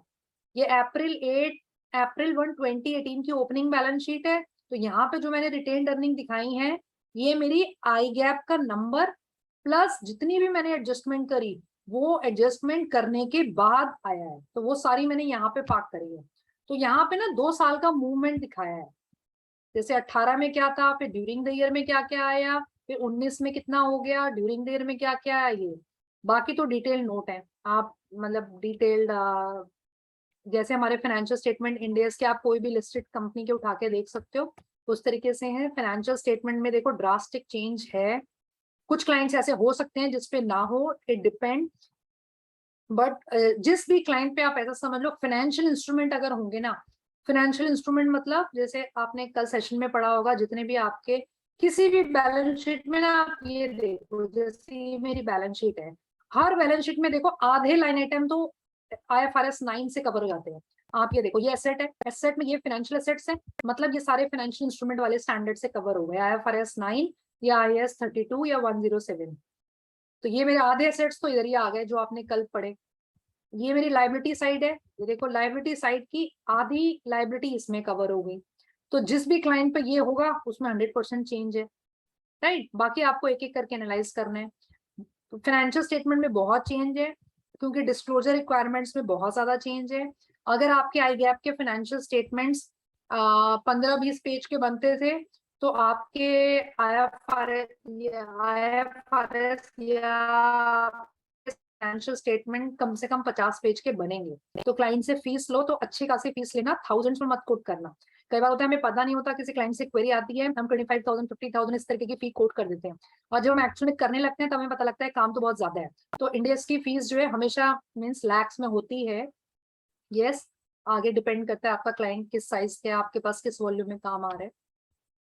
तो ये हमारे फाइनेंशियल स्टेटमेंट है। अब मैं वापस अपने PPT में, यस, सो स्टेप नंबर 4 में हमने कैलकुलेशंस देखी। स्टेप नंबर 5 थोड़ा बहुत मैंने कवर कर लिया, कंपैरेटिव इंफॉर्मेशन। मतलब मैंने आपको बताया कि आपको लास्ट ईयर के भी नंबर सारे चेंज करने हैं, ऐसा नहीं कि इस साल से इंडिया से एप्लीकेबल है तो आप खाली इस साल के करोगे। एंड डिस्क्लोजर रिक्वायरमेंट्स, अब ये इंपॉर्टेंट, थोड़ा सा डिस्क्लोजर रिक्वायरमेंट्स भी देखते हैं कि जब भी पहली बार इंडिया की बैलेंस शीट बनेगी तो क्या आपको डिस्क्लोज करना है। ये मैंने आपको बताया कि आपकी 3 बैलेंस शीट बनेगी, 2 प्रॉफिट एंड लॉस बनेंगे, 2 कैश फ्लो बनेंगे, 2 statement of changes in equity बनेंगे। 2 मतलब 2 साल के, जैसे बैलेंस शीट 3 डेट्स की बनेगी, प्रॉफिट एंड लॉस 2 साल के बनेंगे, कैश फ्लो 2 साल का, चेंजेस इन इक्विटी 2 साल का, रिलेटेड नोट्स दोगे आप। डिस्क्लोजर में आप क्या दोगे, थोड़ा सा ये ध्यान दीजिए, क्योंकि ये 101 फर्स्ट टाइम आप कर रहे हो, तो ये आपके फाइनेंशियल स्टेटमेंट्स में होने चाहिए। क्योंकि अगर आप किसी भी क्लाइंट का, जैसे सपोज इफ पार्टिसिपेंट्स में हमारे कुछ ऐसे प्रोफेशनल्स हैं जो जिनको इंटरव्यूज देने हैं, वो प्रिपेयर कर रहे हैं किसी कंपनी में, जिस कंपनी में ऑलरेडी इंडियस लग चुके हैं, तो मैं आपको सजेस्ट करूंगी आप सबसे पहले ना उस कंपनी की पहली एनुअल रिपोर्ट, जैसे अगर आप लिस्टेड क्लाइंट का देखें तो अप्रैल एनुअल रिपोर्ट 2017 की उठाइए और इस नोट पे जाओ। ये नोट का नाम होगा कुछ first time adoption of Indians. इस नोट से आपको पूरा समरी मिल जाएगा कि आपके क्लाइंट पे कौन कौन से इंडियस की वजह से चेंज आया। तो आपके लिए बहुत इजी हो जाएगा। अगर आप बैलेंस शीट ऐसे स्टडी करने लगोगे आपको कुछ नहीं समझ में आएगा। अगर आप ये जानना चाहते हो कि आपको आई गैप आता है और अब आपने इंडियस की क्लासेस करी या आपने इंडियस स्किल डेवलप करी, और अब आप देखना चाहते हो कि मैं इस कंपनी का अंडरस्टैंड करना चाहता हूँ कि इंडियस में कहाँ कहाँ चेंजेस आए, क्या इफेक्ट हुआ इस कंपनी में, तो आप उस कंपनी के फर्स्ट बैलेंस शीट में जाओ, क्योंकि वहीं आपको ये नोट मिलेगा। जब कंपनी ईयर 2 फाइनेंशियल स्टेटमेंट्स बनाए, ईयर 2 ऑनवर्ड्स आपको ये नोट नहीं मिलेगा, बिकॉज ये सिर्फ फर्स्ट टाइम लिया, ये स्टैंडर्ड मैंने आपको बताया इंडिया 101 सिर्फ फर्स्ट टाइम कन्वर्जन के लिए है, तो ये आपको उसकी डिस्क्लोजर रिक्वायरमेंट्स नेक्स्ट ईयर से नहीं मिलेंगी। तो आप कंपनी की बैलेंस शीट खोलो, उसमें ये नोट ढूंढो first time adoption of Indians, उधर आपको डिटेल में मिल जाएगा ये मेरे आई गैप के नंबर थे, ये एडजस्टमेंट्स थी, ये इंडियस के नंबर है, और एक एक एडजस्टमेंट को बहुत डिटेल में बताया होगा। तो आपके लिए बहुत इजी हो जाएगा, तो आपको उस तरीके से पढ़ना चाहिए। तो क्या क्या डिस्क्लोज करना है, ट्रांजिशन इलेक्शंस, अभी मैंने आपको बताया ना कि आपके पास कुछ वॉलेंट्री एग्जाम्पशंस हैं, राइट, तो वो आपको बतानी है कि ट्रांजिशन इलेक्शंस मैंने क्या क्या इलेक्ट करा, कि ये मैं एग्जाम्पशंस वॉलेंट्री लूंगा, ली या नहीं ली। Then disclosure of reconciliation of equity, मैंने भी अपने क्लाइंट की आपको एक रिकंसिलिएशन दिखाई थी ना, आपको वो रिकंसिलिएशन देनी है इक्विटी की, कब कब की, ट्रांजिशन डेट, एक तो ट्रांजिशन डेट की देनी है, मैंने आपको बताया ट्रांजिशन डेट मतलब जो ओपनिंग बैलेंस शीट है आपकी उसकी रिकंसिलेशन देनी है कि आई गैप के अकॉर्डिंग इक्विटी ये थी, ये हमने एडजस्टमेंट्स करी और ये हमारे इंडेक्स की इक्विटी आ गई जो कि फाइनेंशियल स्टेटमेंट्स में है, और end of the latest period presented in the entity most recent annual financial statement. आपका लेटेस्ट पीरियड कौन सा है, जैसे आपने 1920 हमारे एग्जाम्पल में हम 22-23 के फाइनेंशियल स्टेटमेंट तो बनाएंगे पहली बार इंडेस में, तो लेटेस्ट पीरियड आपका हुआ 21-22, तो आप उसका जो प्रॉफिट का नंबर है, जो इक्विटी है, उसको भी आप रिकंसिलेशन दिखाओगे कि लास्ट ईयर आई गैप के अकॉर्डिंग इतनी थी, ये एडजस्टमेंट है। तो एक तो इक्विटी का रिकंसिलेशन हो गया, ये इक्विटी का रिकंसिलेशन। एक आप रिकंसिलेशन दिखाओगे टोटल कॉम्प्रिहेंसिव इनकम का भी, ये तो इक्विटी का है। अब मैंने आपको बताया ना पीएनएल का भी जाएगा, तो पीएनएल को लास्ट वाले अभी हमने देखा, हम उसको टोटल कॉम्प्रिहेंसिव इनकम बोलते हैं, आप उसका भी रिकंसिलेशन दिखाओगे। और एक आप कैश फ्लो का भी रिकंसिलेशन दिखाओगे। हो सकता है देखो वैसे तो कैश फ्लो में मतलब कैश फ्लो तो जितना हुआ होगा उतना ही हुआ होगा, उसमें कोई डिफरेंस नहीं आता, बट कई बार इंडियस की वजह से ऐसा हो सकता है कि आपका नेचर चेंज हो गया हो, मतलब कोई चीज ऑपरेटिंग से उठ के फाइनेंस में आ सकती है, फाइनेंस से उठ के इन्वेस्टमेंट में जा सकती है, तो इसलिए कैश फ्लो का भी आपको रिकंसिलेशन देना है, ब्रॉड रिकंसिलेशन देना है कि ये ओपनिंग बैलेंस था, ये net cash flows from operating activities I gap में इतने थे, ये एडजस्टमेंट्स हैं, ये इंडियस में इतने थे। अब मैं आपको एक दो स्टेटमेंट दिखा देती हूँ जिससे आपको डिस्क्लोजर रिक्वायरमेंट समझ में आ जाएंगी। अदर पॉइंट्स टू स्टाफ, देखो जब भी आप कन्वर्जन करो, आपको एक तो अगर आप क्लाइंट हो, ये मैं क्लाइंट के पर्सपेक्टिव से बता रही हूँ, एक तो आपको अपने स्टाफ को ट्रेनिंग देनी है, राइट, क्योंकि फर्स्ट टाइम हमेशा कोई भी कंपनी इंडियस जनरली खुद नहीं करती, वो किसी ना किसी कंसल्टेंट की है, तो उन्होंने कंसल्टेंट की हेल्प ले ली। हो सकता है हमारे जितने भी क्लाइंट्स हमने करे, क्लाइंट ने सेकंड ईयर में भी हमसे हैंड होल्डिंग सर्विसेज ली थी, मतलब उनको कॉन्फिडेंस नहीं था कि हम कर पाएंगे, तो उन्होंने सेकंड ईयर में भी हमसे सर्विसेज ली, but generally year 2 onwards client अपने आप करता है। तो आपको अपने स्टाफ को ट्रेनिंग देनी है ताकि उनको पता हो कि क्या क्या चीजें हैं, कैसे एडजस्टमेंट कैलकुलेट करनी है। देन आपको ईआरपी में या जो भी आपके अकाउंटिंग सॉफ्टवेयर है उसमें चेंजेस करने हैं। जैसे आपने बहुत सारी कंपनीज में देखा है जिसमें ईआरपी एसएपी होता है, वहां पे ये जो टीबी है ये एज इट इज आपके सिस्टम से निकलते हैं और कॉपी पेस्ट होके फटाफट आप आगे वो करते हो काम। तो मैंने आपको बताया इतने सारी चीजें चेंजेस हुई हैं, आपकी पूरी ग्रुपिंग चेंज हो गई, हो सकता है कोई लाइन आइटम आपका कहीं और आता हो, अब सब कुछ ही चेंज हो गया, फाइनेंशियल एसेट्स लायबिलिटीज करके क्लासिफिकेशन आ गई, तो वो सारी चीजें आप अपने सॉफ्टवेयर में भी चेंज करोगे ना, तभी तो आपका सॉफ्टवेयर आपको सेम फॉर्मेट में रिपोर्टिंग देगा। तो वो चीजें आपको ईआरपी में करवानी होंगी, ये चेंजेस हैं जिनका आपको ध्यान में रखना है। या अगर आप कंसल्टेंट हो तो you need to educate your client before moving from the client place, आपको एक क्लाइंट को बताना है, आपकी रिस्पॉन्सिबिलिटी है कि सर ये आपने करना है। या अगर आप ऑडिटर हो तो आपको देखना है कि क्या ये चीजें हो रखी हैं। Then implementation of Ind AS accounting policies with clear instructions for change accounting head, right, आप उनको बताओगे कि अकाउंटिंग किस किस अकाउंटिंग पॉलिसी में चेंज है, उसको कैसे करते हैं, जहां अकाउंटिंग हेड चेंज है आप साफ साफ उनको बताओगे। एंड पोस्ट इम्प्लीमेंटेशन रिव्यू, जब आपने क्लाइंट इम्प्लीमेंटेशन हो गया, आप पोस्ट इम्प्लीमेंटेशन रिव्यू करोगे कि अब सही तरीके से हो रहा है या नहीं हो रहा। तो एक और चीज, जैसे मैंने आपको बोला कि आपके किसी भी क्लाइंट पे इंडेक्स लगता है अगर, तो जब भी आप उनको कोटेशन दो ना, वो आपसे कोटेशन मांगते हैं, तो क्लाइंट को नहीं पता होता, आप इसी तरीके से कोटेशन दो। एक तो हो गया कन्वर्जन, आपने कन्वर्जन करा, ठीक है, और मैंने अभी आपको बताया ये ध्यान रखना, आपने 3 बैलेंस शीट बनानी है, आपने 3 कन्वर्जन करने हैं, छोटी मोटी फी मत कोट करना। आपको लगेगा मैंने तो बस आई गैप से इंडियस में करना है और कुछ छोटी मोटी फी कोट कर दी, आपको 3 बैलेंस शीट बनानी है, तो फी भी उसी के अकॉर्डिंग होगी। प्लस आप क्लाइंट को ना आगे 1 साल की, जैसे आपने देखा होगा कोई भी सॉफ्टवेयर लेता है तो वो इंस्टॉलेशन के साथ आगे सर्विसेज भी ऑफर करता है ना, तो आप अपने क्लाइंट को हैंड होल्डिंग सर्विसेज भी ऑफर करो कि सर ये तो हम आपका करके देंगे, प्लस नेक्स्ट ईयर से, जैसे हमने इस सपोज फर्स्ट ईयर कन्वर्जन में हम आपसे 2 लाख रुपीज, छोटे क्लाइंट है आपका, 2 लाख रुपीज लेंगे, और नेक्स्ट ईयर से हम आपको 1 साल और हैंड होल्डिंग सर्विस देंगे, मतलब आपके स्टाफ को अभी आता नहीं होगा ना इतना, तो या तो हम उसको समझा देंगे या थोड़ा थोड़ा हम उसको बता देंगे कैसे करना है, फिर रिव्यू कर लेंगे।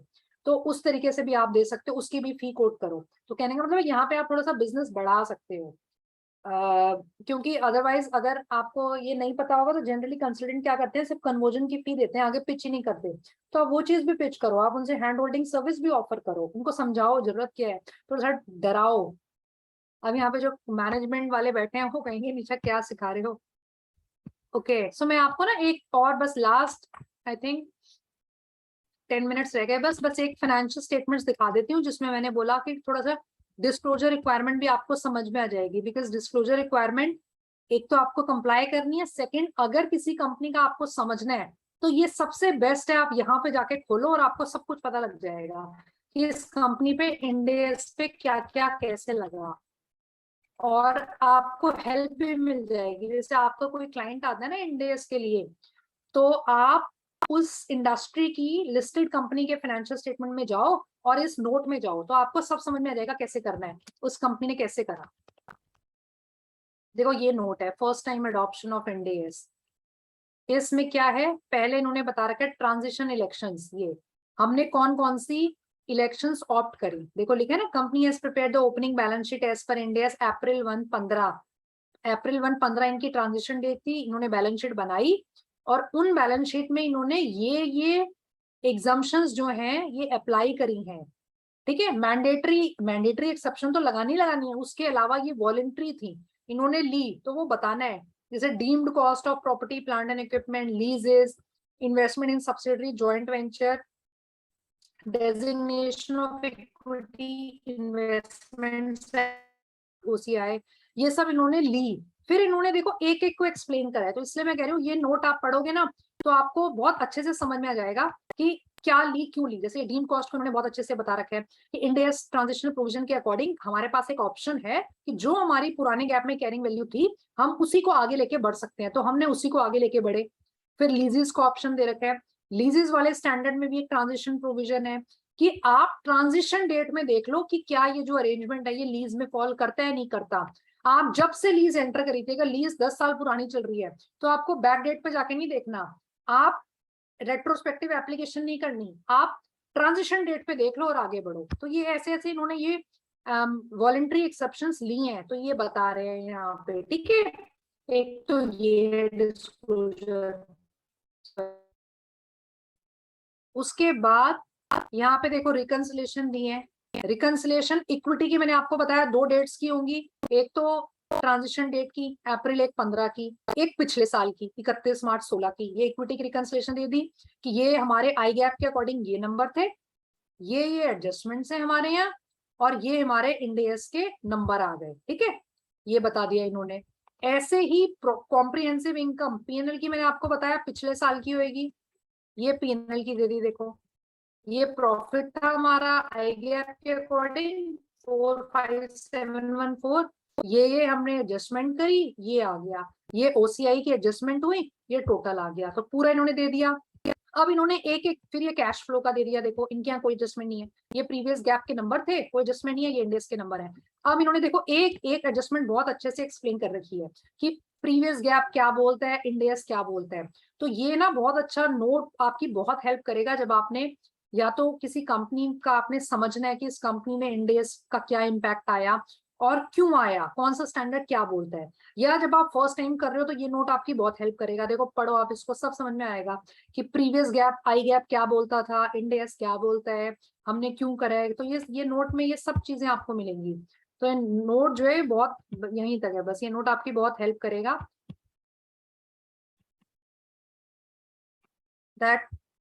That's all from my side. Now I am open for questions. Yes, now I am open for questions. अगर आपके कोई भी questions हो तो आप पूछ लीजिए।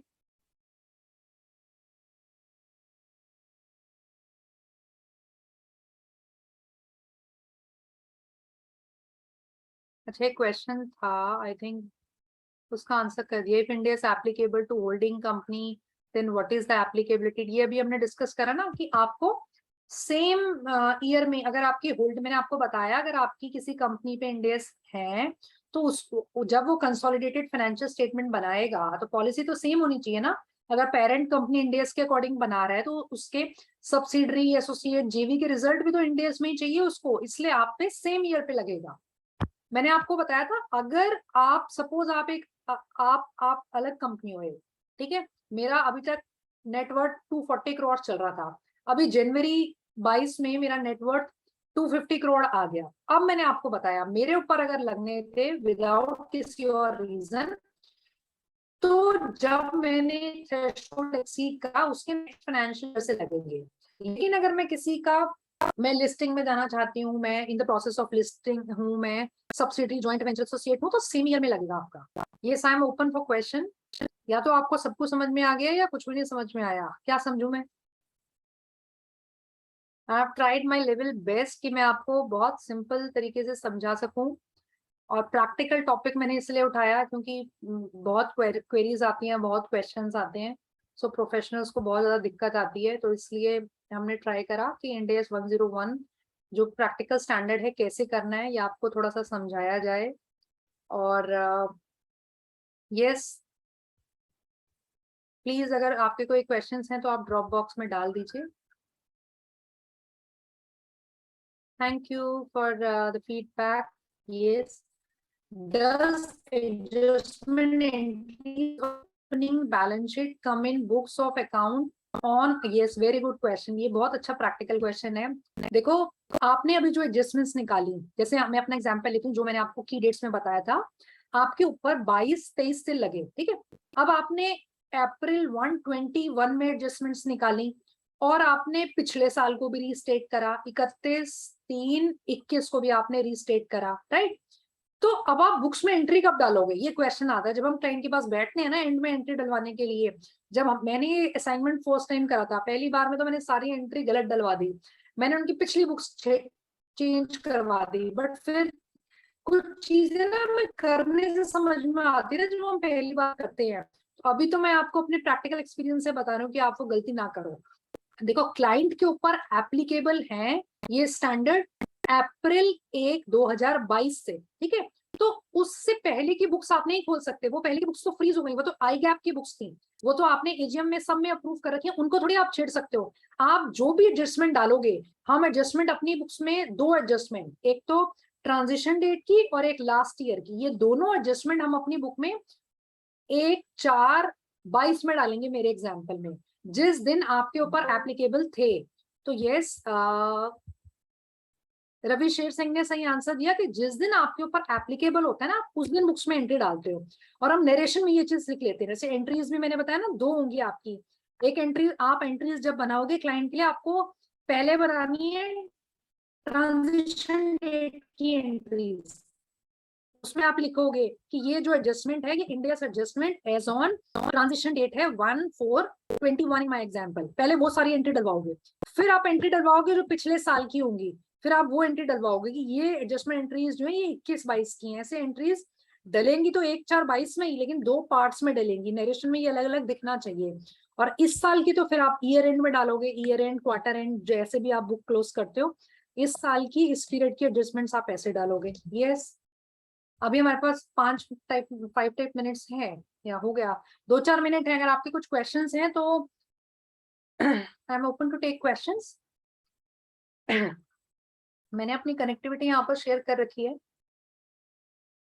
अगर आपके कुछ क्वेश्चन है, देखो बहुत लंबा चौड़ा आप भेजोगे, प्रैक्टिकल क्वेरी भेजोगे उस तरीके की तो मैं आंसर नहीं कर पाऊंगी ईमेल पे या ऐसा कुछ। बट हाँ अगर आपको छोटा मोटा क्विक कुछ भी पूछना है तो आई एम वेरी, अच्छा मैंने इसमें फोन नंबर नहीं दिया, आप सुमित जी से ले सकते हैं, very much active on WhatsApp, आप मुझे व्हाट्सएप पे डाल सकते हो, या सुमित जी का एक कुछ ग्रुप भी है क्वेरी का, उसमें डाल सकते हो, मैं वहां पे आपको रिप्लाई कर दूंगी। Yes, Nisha, I will share the link to all participants regarding audit help desk, and I think wonderful deliberation. Any query until now before concluding the today session? I think सबको सब समझ में आ गया सुमित जी। सब clear हो गया madam, ये अच्छी बात है कहीं ना मैं तो कहीं। ये समझ रही हूँ कि सबको सब समझ में आ गया। नहीं, पॉजिटिव वे में लेके चलते हैं कि सबको सब समझ में आ गया। आपने इतने अच्छे इजी लैंग्वेज में समझाया कि सबको सब क्लियर हो चुका है। So anyway, wonderful session as of now, and PPT I will share to every participant. I have received the presentation from Nisha. So thank you so much, Nisha, for your wonderful deliberation. As usual, as always, you deliver best presentation so that everything clear in simple language. And I hope every participant is satisfied with the today session as well. Earlier two session also a great success. Thanks, ma'am, for practical oriented session. Yes, ma'am, already good feedback. So thank you, Nisha, and thank you to all Okay, participants. just a small request. Can Yes. I request participants if possible, if they can on their video and give me a thumbs up? I would just like to take a screenshot. If it is possible, it's okay. Otherwise, I take screenshot with just their names. That will do. So I'm just counting till.